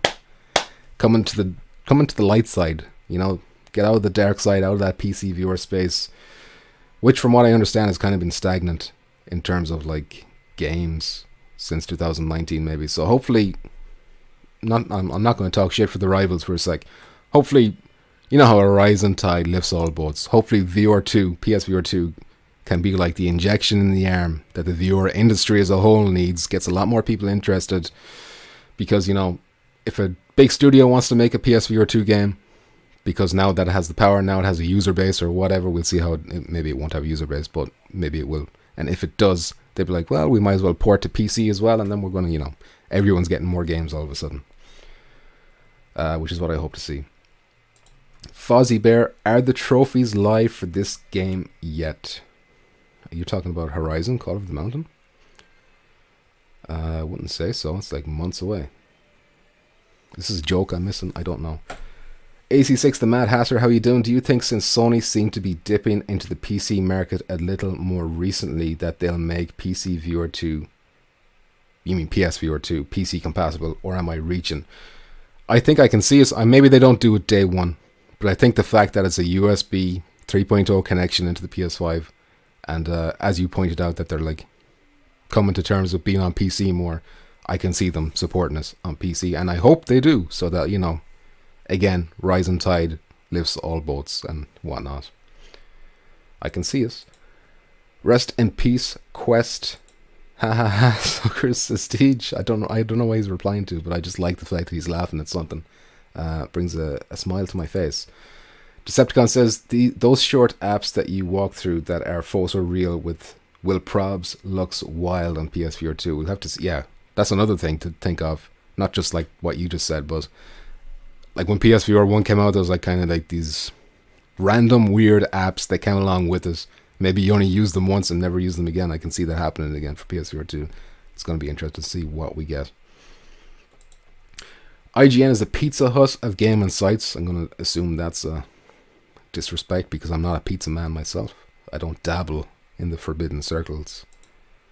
Pull pin on grenades? Maybe, but I'm not... When it comes to Firewall, and I don't want to get too much into it now because I want to do a separate Firewall video, but I can see reloads, grenade throws, stuff like that being button presses again, because I can see people being frustrated if the magazine doesn't go in straight away. If you want to have like a true competitive, like everyone's on a level playing field, then maybe it's going to be button press. That's the way I can see it going. Or maybe optional. You know, optional could be nice, because if you want to give yourself the handicap of having to manually reload, then it's on you to do that. Or maybe it'll be like a middle ground like Fract, where it seems like it's half automated but also feels manual at the same time. That could be a nice little middle ground to go for. Booyakasha. VR is obviously the future of games. Amen. It's been in our sci-fi movies since forever. Flat screeners have no other choice, maybe, but to embrace this movement, whether they like it or not. Booyakasha. We're coming. I mean, the price has to be right. 007 says reloading in Saints and Sinners doesn't look too bad. I actually look forward to trying it, but using the hands in the air to hold a rifle or shotgun sucks. I mean, we did have that in Saints and Sinners 1, where you're using two-handed weapons with and not even just Saints and Sinners, but it was in the one that always comes to mind for me is Killing Floor Incursion, where you get to the section where you got the sniper rifle, and you have to reload it manually with the move controllers, and they're so imprecise that like I felt like I was getting frustrated a lot at that particular weapon, at least. And there was sometimes you're using the pump shotgun, and you pump and it doesn't it doesn't register it in the game, so it's frustrating. But the fact that these controllers are so much superior to the move controllers, hopefully that gets rid of a lot of that frustration. And of course, hopefully we see either an aim 2 or like some kind of stock or plastic frame, a housing thing for the sense controllers to go into to give us like proper two-handed feel. Chairface says Upload Viewer did a good podcast on PSVR 2 today. I watched they did a short video, and then I saw that like a podcast was coming soon, but I didn't actually get to watch the podcast yet. I will watch that later on, maybe tomorrow. It's nice to have so much content for PSVR 2 now to be looking at. There's one of alleyways in Tokyo that looks good, says Decepticon. Just alleyways in Tokyo. All the weeaboos downloading that one. Muzz says, I wish they had designed the controllers to be able to click together with magnets or something, so when using a rifle, you just click them together and then pull them apart for handguns. That could be cool. I don't know. I'm like a juggalo. I don't know how magnets work. I don't know if you use them repeatedly. Does that shit wear over time? Is there like inherent risks involved with using magnets like extensively? I don't know. But it sounds like a cool idea in theory. Decepticon says holding two-hand weapons feels fine with good tracking. There you go. I mean, you say it feels fine, but then there's like, if you're used to aim, which feels excellent, and then you have to go to find, I can see how people are going to be not too happy with that. Important Firewall should be button pressed so we can do DIY aim controller stocks. There you go. That's a valid point. I'll bring that up in the video, but I won't credit you with that idea. I'll steal it for myself. How do you like that, son of a bitch? Decepticon says tracking fixes all those issues, but the feel of it, Decepticon, the feel of it, because you do feel when you're holding, like they can drift out of line, if you know what I mean. Like you don't notice yourself doing this. I don't want to say subconsciously, but you know, it's hard to keep things in a perfect line for an extended period of time. But again, something you just have to get used to, and then when you do get used to it, then works fine. Like Decepticon and Chimmy are saying, contractors on Quest works well, only can be better on VR2. 007 says they said each gun has its own vibration and makes each one feel unique, so firing a pistol feels very different from shooting a submachine gun, and that's like every game that supports the adaptive triggers kind of say that, and for the most part they're right. I want aim 2, says Space Denizen. Aim 2, says 007. With recoil, how does the battery life last on that one, I wonder. Anyway, good chat. I'll catch up with you in a bit. Here's a great example of a highly detailed village, and the bow. Now, I don't know if I was going to say this doesn't really look like a village. It looks like a campfire, but then I just noticed the building over here. Now, the bow was super easy to use and to aim with. I don't know whether the foveated rendering or the eye tracking helps you aim with the arrow, but I felt super accurate, way more accurate than I have done in other. So how do you feel about that? Is that feel like cheap or cheating? I know it's a single player game, so it's not significant, but does that take the challenge away out of aiming if you're using eye tracking to he hit that thing from fucking 100 feet away or whatever it is, and it was easy peasy lemon squeezy. Games that use bows, maybe it's just because the PlayStation VR2's a bit better at handling the bows. Bows didn't work very well PlayStation Move because you can see the fur, that's not the correct word, the threads, I suppose you should say, the threading of the frayed threading of the rope. It's not just a smooth rope. There's frays in it and shit. That looks really detailed and nice. Obscure one of the light balls.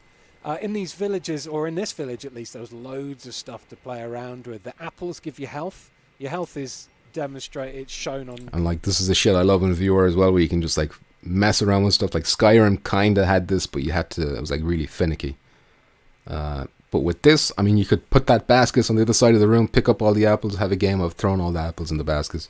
Pass yourself 20 minutes doing that, and make your own fun, make your own games in these kind of things, like physics, like accurate physics, or realistic or fun physics, whatever you want to call it, could allow you to do a lot of crazy stuff in these games in VR. Your wrist with those little green feathery things, you can eat the apples to gain health, and there was loads of things dotted around this village. There was, for some reason, a padlock and a key just sat on a table that you could play with. There was also a cave painting area where I could go and dip a paintbrush into some dye and draw on the walls. Of course, I drew a penis. There you go. Now you can paint. You can paint, pick up some paintbrushes, draw some penises on some walls. What are you going to be drawing on the walls? I'm going to draw a naked woman. Because why would I draw a penis? Important says, are we all French mimes all of a sudden? We need aim controller. AC6 the Mad Hatter says aim assist. But how do you feel about that in a game like this where you're using the bow? Is there a way to turn that off? Hopefully, maybe. Because I might feel a bit more satisfying. Like Skyrim, for example. The bow in Skyrim, I really enjoy that. When I hit a headshot from a distance away, it feels like, I really earned that. 007 says taking the aim controller away is like taking a step back in evolution. However, you can't forget that what's replacing us is two separate trackable hands, and that could enhance the gameplay in other ways. It could enhance the interactivity in other ways. For all we know, it could bring in dual wielding or something along those lines. Now, I get your point. I don't think anything is going to feel as good as the aim controller when it comes to a two-handed weapon. But maybe there's a trade-off there, and I'm not just talking about tracking. That PVC aim, says Decepticon. PVC? You gotta make your own PVC aims. Must says, it would be ridiculous if you're clearly aiming way off target, but the arrow does a crazy curve and still hits. Yeah, I think that would be a bit excessive. But I imagine if what he's saying, because he's not sure about this, he seems to be guessing. Maybe he's just really good at shooting and he doesn't know it. But maybe if you're just in a general area and you're looking at the target. Uh-oh. Don't want to do that. I think that might have fucked up. Are we good? I hope so. Space Denizen says it's cheating. 007 says boss fights are more like real-time events where you have to press a button at the right time. Good for visuals, but not for gameplay. That is a negative, actually. That was something I was going to bring up. I'd forgotten about it, but I think he talks about it. We'll talk about it when he talks about it, because it'll make more sense then. I don't think it's even boss fights. I think it's like all combat encounters are that way. There's also musical instruments as well that you can play around with. Tambourines and maracas were there. Play the flutes. Look at this. Look at this. Throw it up. Enter like a slow motion mode. I didn't manage to shoot a pot like that. Okay, here's some combat. Now, in terms of combat, you don't get as much freedom as perhaps veterans would like. What happens is with these combat arenas is that you are locked onto a circular path. And by using gestures or the thumbstick, you can dodge out of the way of projectiles. You can physically duck as well under tail swipes like that. And so what he's saying is the combat, and he didn't say just boss fights. Like, I don't consider this a boss fight. It's only a watcher. These are like low-level enemies in the Horizon games. But it's like you're on rails, basically. So Jackpot was actually kind of at least partially right. And I don't like that, to be honest with you. I mean, we got the sticks. Do we need this? I think the reason they're doing this is because this is the showcase game. This is the game that you give to your friends and your family, like, hey, try this out. This is going to blow your mind. You don't want to overwhelm them. This is like a beginner game. My first PSVR 2 experience. So if you had a free kind of roaming thing, this thing is going to be like doing flips on top of you. You're going to be wanting to roll out the way. It might be too nauseating to keep track of it. It seems like this way, what they're doing is they're keeping you on a track, like I don't know if you can like circle it free will, but you can dodge left and you can dodge right when attacks are coming in, according to what he's saying here, based on like gesture movements or the stick if you prefer. But that's a bit whack, how you have to, you can't freely move around the arena, basically. 007 says companies love selling peripherals and charging a buttload for them, so just sell us both an aim controller and DualSense. We will buy them both. See, the thing about the aim is that didn't come at launch either. Like, we could be just waiting. We might have to just wait for an aim too, even if it is on the way, and it probably will be, because I think the aim, obviously it wasn't a breakaway success or anything, because there's only 5 or 6 million PSVR headsets sold, so it couldn't have been like a massive success, but it was really well received. Important says, add the old keep hitting the play button on the DVD style of gameplay. A la Naughty Dog. I won't go that far now. It's like the movement seems to be taken away from you, but everything else is... It kind of becomes Time Crisis-y, I would say.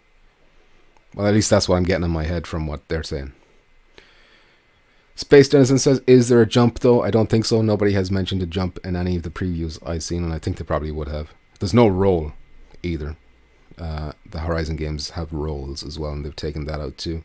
Keep in mind, this is not Aloy, so they're probably going to justify it like, well, this guy doesn't move around so much. He's lazy. 007 says, agree, this game is to attract everyone. Exactly. And like, they're really showing off every feature of the PSVR 2. Give me a damn jump. I'm trying to think, does any of these games have a jump button? Probably not, that I can think of anyway.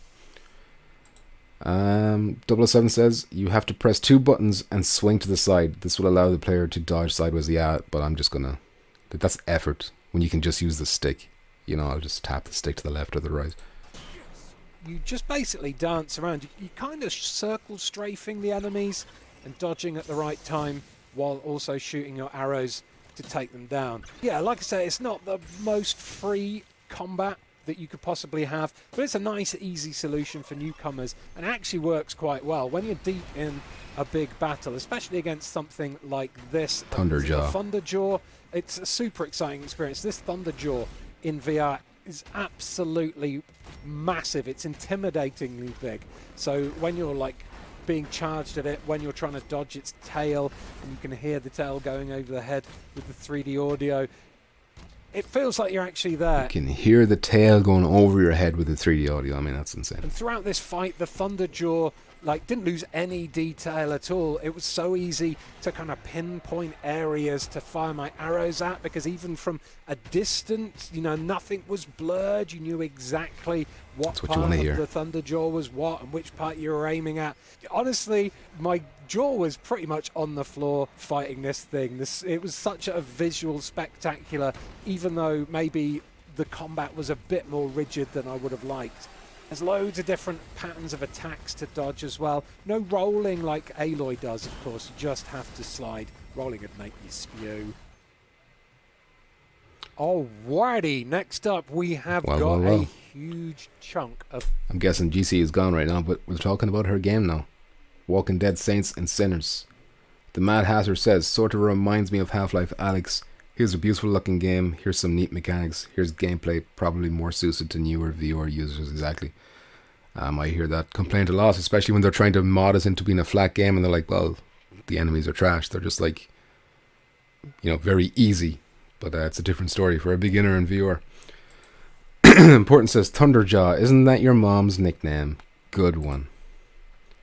Somebody fucking ban that bitch. Of The Walking Dead Saints and Sinners Chapter 2 Retribution for you. And once again, I've got to say that the visuals you are seeing... Now, he says that not all of these games have the foveated render and eye tracking thing going on.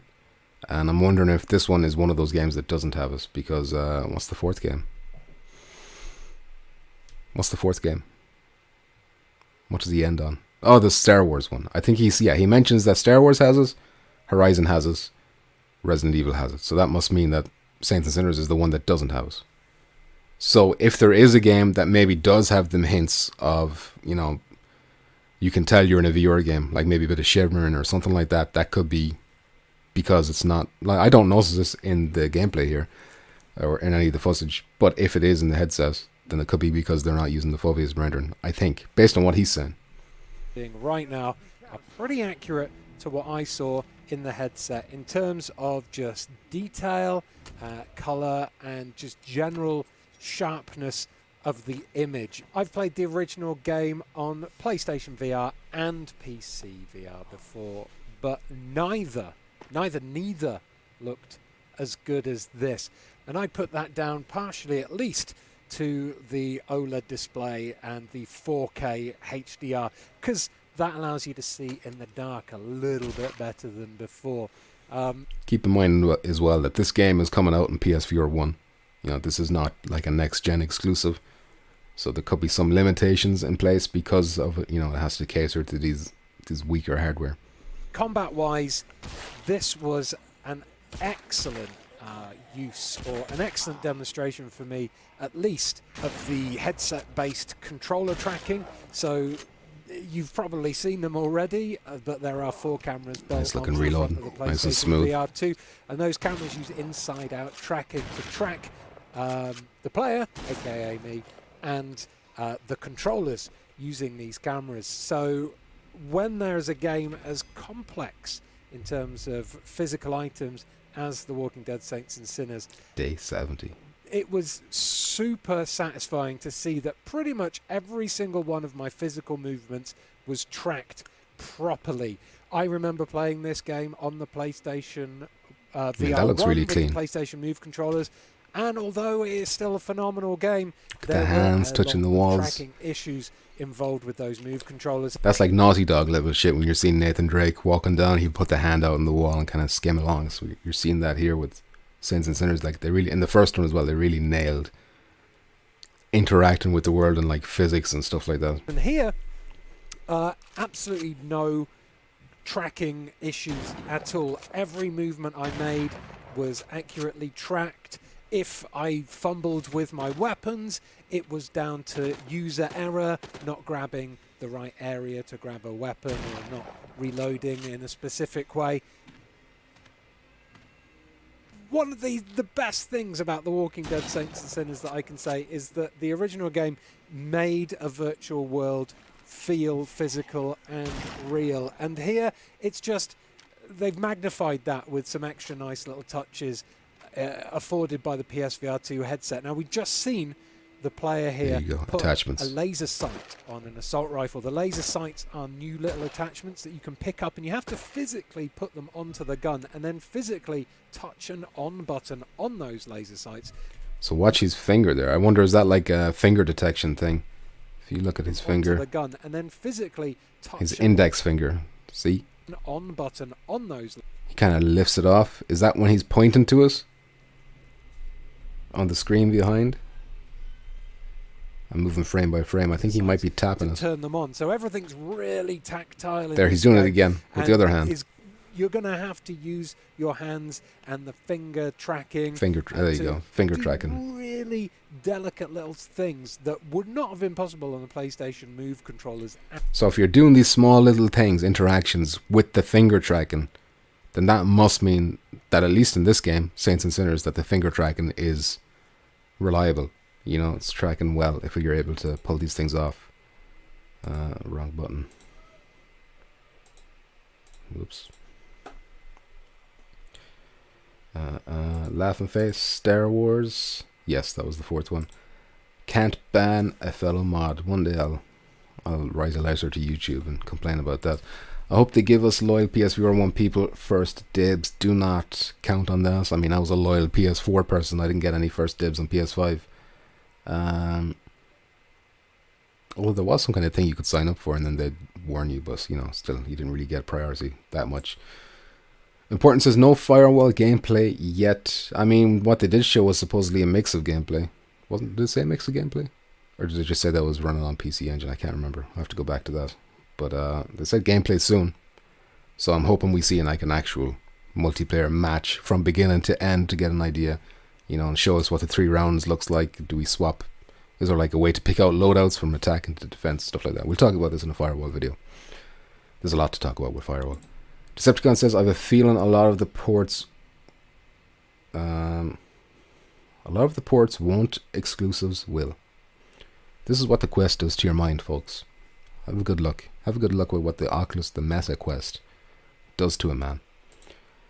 007 says, the gunplay for Saints and Sinners looks good. Well, the Saints and Sinners gunplay in the first one was great as well. Even on PSVR 1, the only problem was the Move controllers were kind of letting it down a bit. It would frustrate you at times, but that was, you know, the technology. Important says, hands touching hands, reaching out, touching me, touching you. Beautiful. Beautiful song lyrics. 007 says, I can't wait to see the high fidelity and sharp 4K HDR graphics on an OLED display. AAA games are going to look amazing. We just need a lot of them.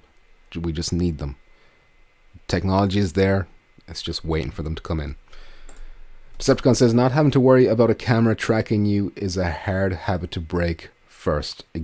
Yeah, I can't even imagine. Free from the shackles of that little fucking rectangle that you need to be staying in at all times. I mean, it's going to be revolutionary. For us, I mean, Quest people obviously already experienced that. But for people like me who just stuck with PSVR 1 and was a, what's the word? Infidelity. I don't want to say I was never an infidel. That sounds wrong. But you know what I'm saying. I never cheated on PSVR 1. You know, because I'm loyal. This is shit that's going to like blow my mind. So if someone like me is probably going to have a way more positive experience on day one than someone like Decepticon, who's kind of used to a lot of this stuff on Quest and stuff like that. But for us, we're going to be fucking creaming them jeans. Someone mentioned, PPO, sorry. Someone mentioned two-handed weapons tracked better where they think Quest would fail. Maybe it's this guy. I don't know. Someone mentioned two-handed. I don't know. I can't. Are you playing the Quest as well, PPO? I'm watching you. At all. Now, this guy here, this priest, he is a quest giver, and just like in the original PlayStation VR version, or the original version of The Walking Dead Saints and Sinners, should I say, you can kill whoever you want, and I put that to the test by throwing. They give you a lot of freedom in this The Walking Dead series, I should say. Harsh. With his own knife too. And Should the use a developers spoon. were absolutely disgusted. Can we put a laser I sight don't think you're supposed on to the kill him, but you spoon? can do. Halfway through his conversation, you can pull out your gun and you can shoot that guy in the face. It'll kill his quest line, but you can still do his quest line, but you won't be able to return that quest line to him, obviously, because he's up with Jeebus now. Jeebus. That little assault rifle, little SM. So yeah, Saints and Sinners is like the closest thing you can get to Half-Life Alyx on PSVR. And in some ways, if you've played Saints and Sinners and then you play Alyx, from what I've heard, because I've never played Alyx, obviously, you won't be too impressed by Alyx because it's like you've seen it already in Saints and Sinners. MG thing was new as well. Look at the way the light from this torch shines through this building. So this is like an old crumbling hotel. Now I can see, I don't want to be shitting on it, through but this building. So this is like you can kind of see on the frame of, I think those are mirrors, you can kind of see like that shimmery kind of effect or jaggedness. like an old crumbling. You know, I think that has to do with the fact that maybe they're not using the foveated rendering, and the fact that it's being held back maybe a little bit by 2013 hardware. Hotel, and it felt like a nice bigger internal area to explore. The original Saints and Sinners had a few little buildings you could go into. The majority of the exploring was done outside, and then you'd have to go into little buildings occasionally to get loot. But yeah, the hotel seems pretty big, on the same size and scale as the school. I can't remember what the school was in the first one. The bow in this game I forgot is about the returning. school. I need to go back but to Saints you and can Sinners. put the laser sight onto it as well as you can the pistol. You can put laser sight on a bunch of different guns. It'll come up with a little, shape of a laser sight if you're holding one, and it can be put onto the gun. So, So weapon customization on the fly, which is like really cool. when you can attach one and when you can't. Shooting enemies, of course, nice The and backpack physical, returns. as is getting stuff out of the backpack. You pull the Spinach, backpack off your pop shoulder, lifestyle. take things out, you have a little swig, maybe you'll bandage yourself up if you're injured, and you carry on. There's stamina management in this game as well, just like the original, so you can eat things that will increase your stamina, which is going to be great. And it blurs out like katana lopping beheadings. zombies' heads off with a sword, which I've blurred out here because I've learnt my lesson from my Dead Island 2 video. Now in here, you've got some more scavenging and The chainsaw. another brand new weapon. This is Probably the highlight, I'd imagine the highlights of the game, because this is like what they ended with. The last gameplay they showed off was like, this was kind of the focus. Like this free form cutting you can do with the chainsaw. And he doesn't show it here because, YouTube will demonetize him. But, I mean, it looks really impressive. The Mad Hatter says, role-playing Kojima perfectly. Oh, because I can't understand what he's saying, yeah. I like this guy. Kill the filthy quest giver. We don't like Zuckerberg here. He's the quest giver, I get it. There we go. It's all about the hidden messages. I bet Tiffany added that in just for us. Space Denizen says, only one more shackle to go. Lol. Only one more shackle to go. See, I've gone too far past. Like I've the memory of a goldfish. If it was more than 5 seconds ago, I don't remember. Alyx is top, says Decepticon. I don't doubt it. Because so many people really like it. But I sometimes wonder, do they overlook Saints and Sinners because it's Half-Life? Half-Life has the brand recognition as well. I think maybe Saints and Sinners doesn't get the credit it deserves sometimes, even though it's beloved by people who are into VR. But outside of it, people look at us and they're like, oh, another Walking Dead mobile game or whatever. PPO says, I mean, with my last message, one of the reviewers had a two-handed weapon and they think it tracked better than Quest would have handled the tracking. Okay, thank you. All you have to do is say it's better than Quest. Decepticon says that game was insane. I bet, especially with mods as well on PC. The crazy shit you can do in Half-Life Alyx. Leash, I mean. What's happening here? Leash? Shackles? What's happening? He's talking about the wire. You talking about the wire? Resident Evil 2, close second. Resident Evil 2 is so good though, the remake. Jeremiah says, buying this day one on my old PSVR. I can't be bothered to wait for PSVR 2 for Saints and Sinners. Yeah, I'm wondering. I think I probably will wait. I think. Because I'm hopeful that early 2023 actually means early 2023. But if we find out the release dates and it's like May, even late April or something like that, then I could be tempted to go for PSVR 1. But if it's March or previous to March, then I'll probably wait. Vertigo Remastered, Joe. Play it. Never heard of it. I'll look it up. And he can't show it because F YouTube. But there is, you can see the trailer that they put up. Well, it wasn't a trailer, it was like a hands-on preview that was an upload viewer got for Saints and Sinners.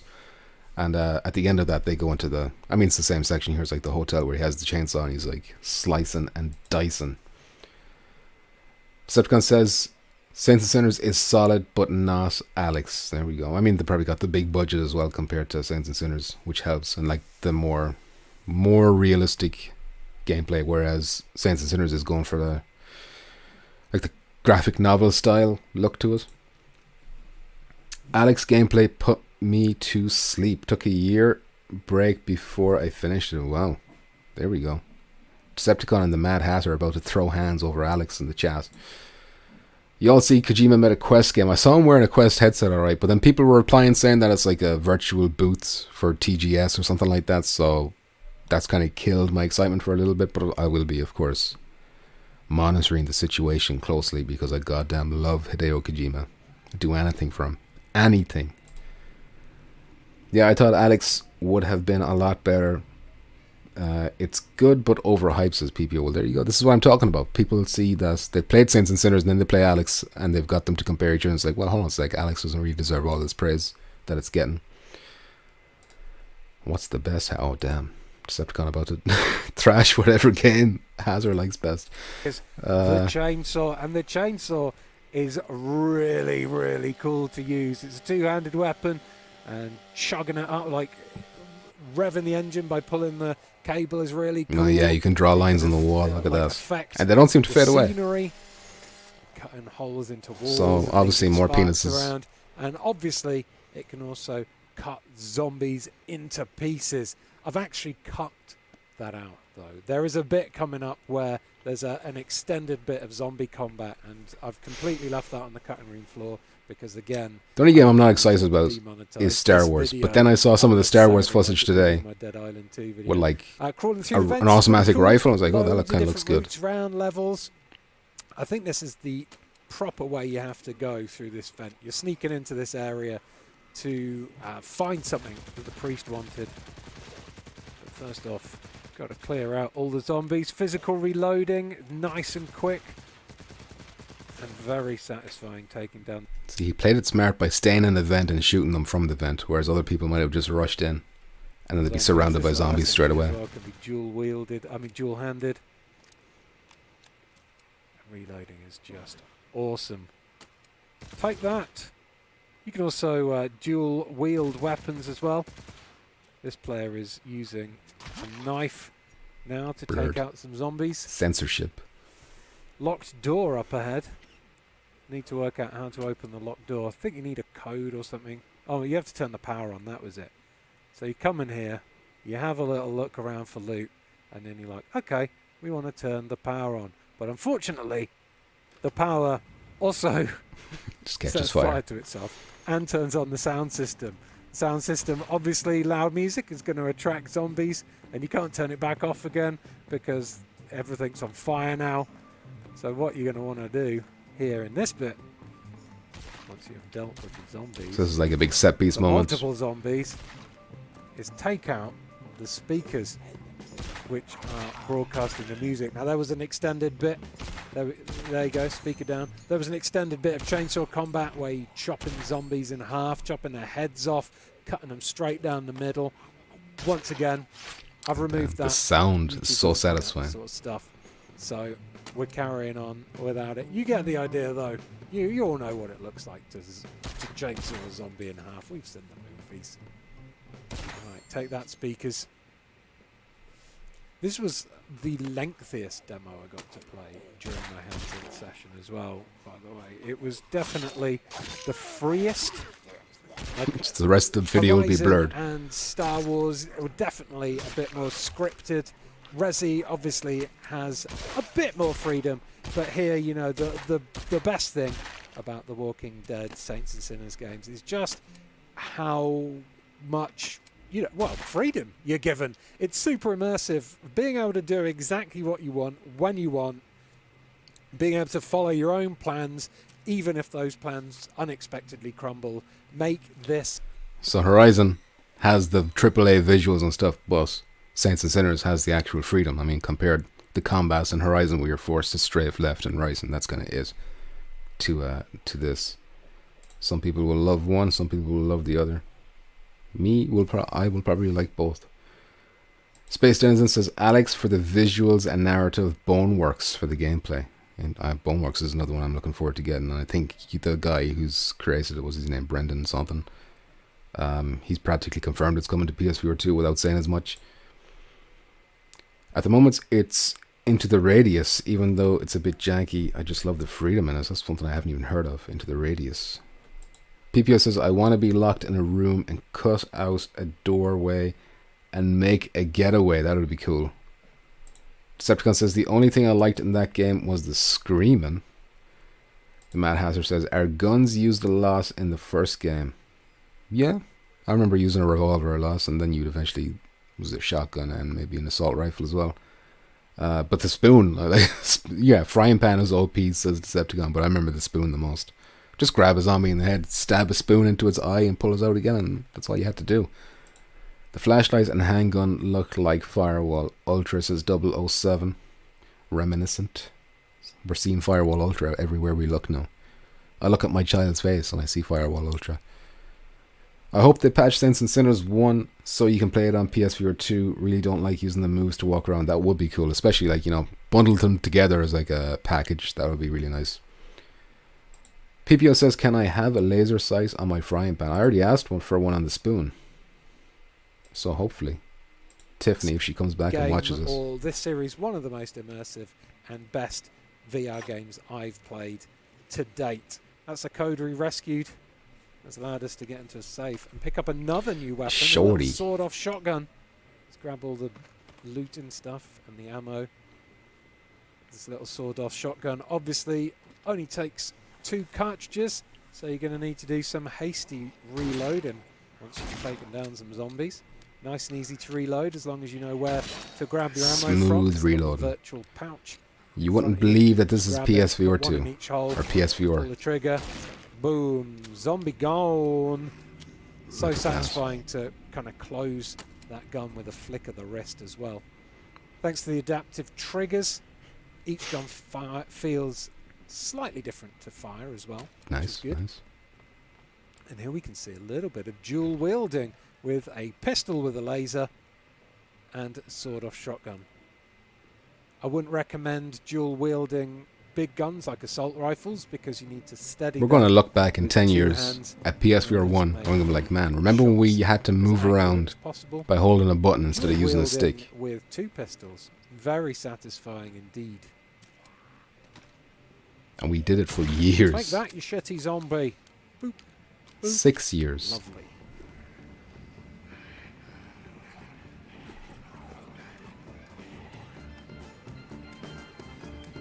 A big part of the fun in this series as well is just wandering around scavenging for items. This player is kind of thundering through here doing all the objectives that needs to be done, but you can take your time coming in here. What the hell was that? Something beeped. Somebody subscribed. Who was that? Brian Tam. Welcome, Brian Tam. Thanks for hitting the subscribe button, or whatever the fuck that was. I never catch those live. Opening up your backpack with loot and fanning yourself with cash, of course, or picking up baseball bats with nails in. I was so keen to use that baseball bat, and I didn't get it out until right at the end. There's a moment coming up in a second where you face off with the crucifix for the priest. That cross was what you needed to get for the vicar, by the way. He's dead now. with my playthrough. Whoops. Oh, there's another assault rifle, nice and easily reloaded. So coming up now... He toggled the safety? What was that? Or was that Race of Fire? He toggled it with like finger tracking, it looked like. There you go. So coming up now is when I got my baseball bat out, because at the end of that corridor, a gigantic beast is about to appear. I can't remember what they called him. Yeah. They got themselves like a Resident Evil stalker type character in this game. And there he just is. as I was winding up my baseball bat to charge in and smack his head off, the demo faded to black and ended. An impressive showing from Saints and Sinners. It looks like it's like really everything we loved about the first one, but like, you know, improved in just about every way. 007 says a gun for each hand. That is always a plus. Indeed it is. Ace Diaz. The game still looks the same. Now, in fairness, it is like releasing on a PSVR 1 as well. It's not like it's being built from ground up for next gen. It's more of an enhanced port, you know. So it's not going to be night and day. Like, maybe doesn't have that wow factor visually as like Horizon does. But if there's another Saints and Sinners after, hopefully that'll be made for the, you know, more contemporary hardware, and we'll see a big difference. But it's not like the first one looked bad either. It has that art style where you don't need the 4K high quality like photorealistic graphics or whatever. The Mad Hasser says VR at the moment is like looking back at the first mobile phones that were big ass bricks connected to a fucking car battery. Long way to go yet. Yes, but I think this is a big step, a big exciting step. We've gone from the big bricks now where I think PSVR 2 is like the Keanu Reeves phone from The Matrix where you press the button and it slides down, the Nokia. We're at the Nokia phase, I think. I hope. PPO says, I'd take out anything trying to give me a quest. Oh, Axeman. Is that what they call him? Axeman. Decepticon says Saints and Sinners 3 will look solid, and I agree. Although obviously we can't predict the future. There might not even be a Saints and Sinners 3, but I'm inclined to believe Decepticon is right in that one. Anything, PPO says, that's locked to support in Quest 2 won't be as good as Horizon Call of the Mountain and Resident Evil Ace, exactly. I mean, if Resident Evil 4 gets ported to PSVR 2, it's not going to be... Resident Evil Ace is going to shit in it, like, basically. In terms of visuals, Ace Diaz says, the only thing that I like is that you'll be doing missions at night. That does change things. Spices it up. Now, this next one, Star Wars, I'm not big into Star Wars. I mean, we'll watch this. And here we have the visuals are nice, you know. This was a game that was released on Quest, but this is an enhanced version, so like it looks like a big step up from Quest. I mean, the Quest, they're already dead, but they're rolling in the graves now. They're rolling in the graves watching this. With the PlayStation VR 2, it is of course Star Wars Tales from the Galaxy's Edge Enhanced Edition. Now, if the words Enhanced Edition haven't given it away, this is an upgrade. Oh, they do show like cool mini game. It's Edge, like a dart game where the darts have a little rocket in them. You just release them and go towards the dartboard. So I don't really that looks have a cool. reference point to how much the should be its own game. Improved. But playing this game in the PlayStation VR was an actual treat as a Star Wars fan. This area here, I think this guy's called Cecil Slack. His bar is super detailed, and I managed to get right up close to his character model. I could even see like dirt under his fingernails and things. So all the visuals have been upscaled and beautified for the power of the PlayStation 5 and the PlayStation VR 2. And while it didn't seem that technically advanced compared to the other games I've played, it still was an incredibly immersive experience thanks to the visuals and that's also the dartboard on the left. Feedback as well that I'll get into once we get to some combat. This area of the bar here was basically an area to listen to Cecil Slack give us There's a spoon. That's a Saints and Sinners Easter egg as far as I'm concerned. You can eat those tacos, which are actually food items you can get in the real Galaxy's Edge in the Disney theme park. And in fact, if you look out of that window there, you get to see we pre-order one of them tacos, please. Star Wars Galaxy's Edge theme park. Here is I spent a lot of my time here while Cecil Slack was expositioning. This bar looks really cool. Play rocket darts, basically. And look you at can that. actually even steal these darts. You can put them in your backpack and take them with you on your adventures and use them to shoot enemies, which is quite funny. I wonder is that finger tracking the way he's I was releasing. terrible at the darts game. So it kind of looked like his fingers kind of slowly opened a little bit in that. Very bad. Here we go. Look, there's the Millennium Falcon. If you've ever been to Galaxy's Edge, the Star Wars theme park, you will recognize that. That is, I think, Batuu is the planet that it's set on, but that is a proper recreation. So this is like a really immersive Star Wars experience that fans of the movies will absolutely adore. I'm absolutely sure. I'll read the comments. Again, this bar is kind of just like crazy listening about this to game. Cecil Slack talk and announce what missions. PPO says £15. I'd buy it when there's a dry spot in VR releases. Starboard says Decepticon. And you can even scan items. PPO says I think it's 25 for Quest. Can't remember. Someone mentioned this on another Discord I'm on. Hopefully we don't get like a Sony tax. Okay, here we go. This is a beautiful planet. Space Dungeon. I loved looking at the Mon Calamari dude in Rogue Squadron. Desert planet, that's for sure. I don't think if you're a Star Wars fan, I'm sure you're is as intricate or licking as your exciting lips as a lot of the other looking games at this, because this is a Quest port. But yeah. So it is also quite a linear, simple. He just said it there. It is quite linear, but that's the feedback. Well, not the feedback. The impression it leaves on me is that it's an experience-y type of game. Very linear, as you can see. Like I'm sure on Quest, this probably just looks like 2 brown blobs and some green patches of blobs to represent the grass. At least on this version, you can see that there's like bushes and rocks and stuff like that. But you can see like it's very linear looking. Full experience, but nevertheless, running through these rocky canyons, dual-wielding blasters, was absolutely a Star Wars dream come true. There was like a bunch of different guns I got to use, from shotguns to pistols to like stormtrooper blasters, and each one, thanks to the adaptive. That reminds me, like, where's the lightsaber? Is there a lightsaber in this game? They don't show it off in the trailer. They don't he doesn't mention it here at all. It seems crazy to me that there would not be a lightsaber in this game with fucking motion controllers. This does look better on PSVR 2, says Geisen. There you go. Confirmed. Triggers felt slightly different to fire, which was cool. There was thermal detonators I could throw. I was told you get a lightsaber. That's not a lightsaber. There you go. But I don't know for definite. From this. So it's a late stage or late game weapon. Play of the game, How so long is this game? Watch, but on Quest? Yeah, in general, this looks to be the kind of game that would be great as a launch title for the PlayStation VR 2, because it's quite a simple experience. As a Quest port, I don't think it's going to be as taxing on the brain as some of the other adventures. Oh, the body just faded away. Don't like that. It should be a nice, simple introduction to VR for beginners, and also like a really probably one of the most immersive Star Wars VR experiences any of us have played so far. I played the Darth Vader games on the Oculus Quest, and they are really good, but graphically they're a little bit wanting.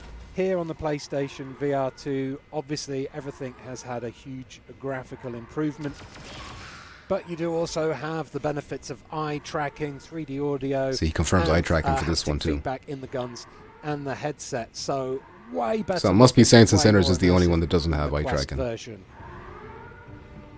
All right, back to Fleshington.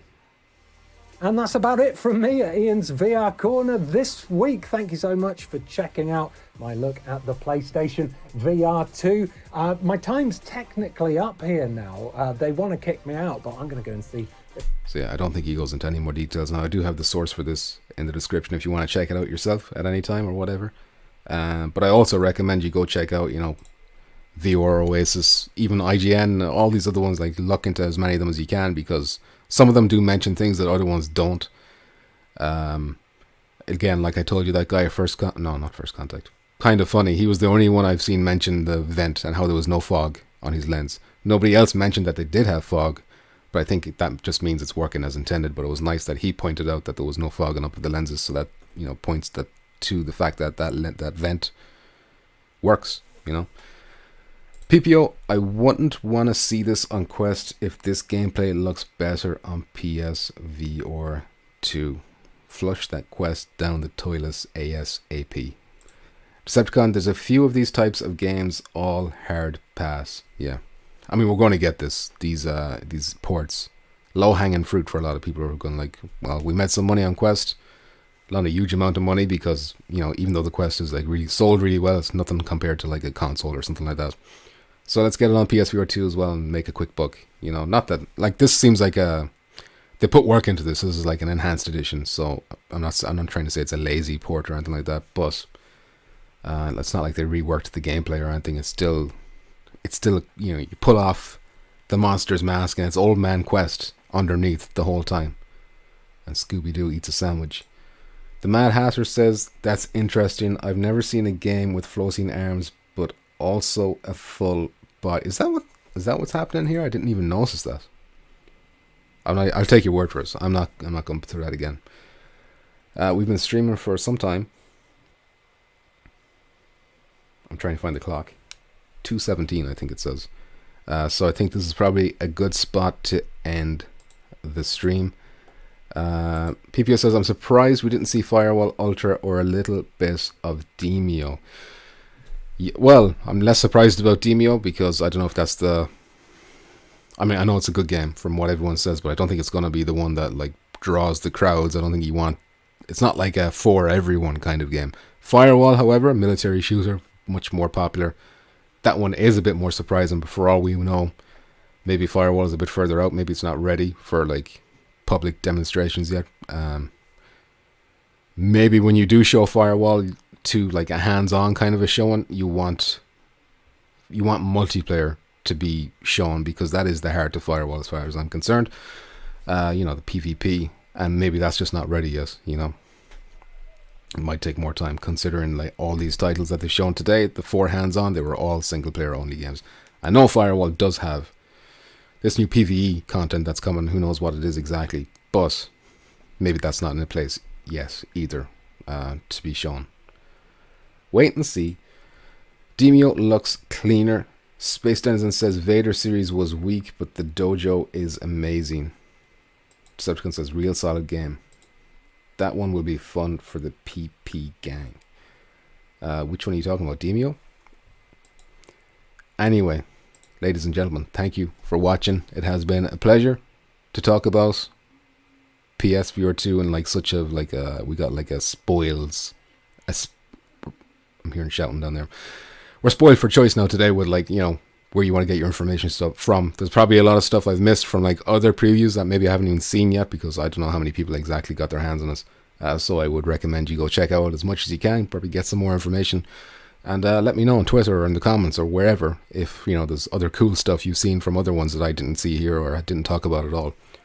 One thing I will say that I didn't talk about is on another preview and a couple of other ones, when people are playing this, you can see a little light. There is a little light that seems to be under the plastic. Now, it looks like it's a stasis indicator. It's like a white light. It's in between the two bottom. Let me pull it up. I don't know if you can see my mouse accurately, but it's in between the two bottom cameras. A little white light when it's running. I assume that's the same as like on the PS5. When you turn it on, the lights turn blue, and then when it's running, it turns white. So I suspect that light will turn blue when you boot it up, and then it turns white when it's running, and then maybe red when it's not connected to the PS5 or whatever. PPO is saying some stuff. Cable length. Yes, we did talk a bit about cable length. He said 4.5. I think 5 meters is the other one I heard, so it's probably roughly somewhere in that ballpark, which is like a long... It's a decent... I can't remember what the PS4 one is, but it's fairly long as well. But they mentioned that this one is lightweight, and you can kind of forget that it's there when you're playing, especially if you're seated. Or estimated cable length. Yes, exactly. But thank you for bringing that up, PPO. That's a good one. Exciting one. And yeah, I'm going to end the stream there. Remember, leave it in the comments. If you want more PSVR 2 content, Firewall content in particular, hit that subscribe button, ding your notification bells and all that fucking YouTube shit. You know what I'm talking about. Before I go, though, the Mad Hatter says, first thing I'm doing is cutting that annoying cable and making it wireless. There you go, folks. The Quest has no chance in hell now. The Mad Hatter has figured it out. Do it. Until next time, lads and ladies, it has been a pleasure. Please stay moist, mind yourself, etc., etc. What the fuck is this?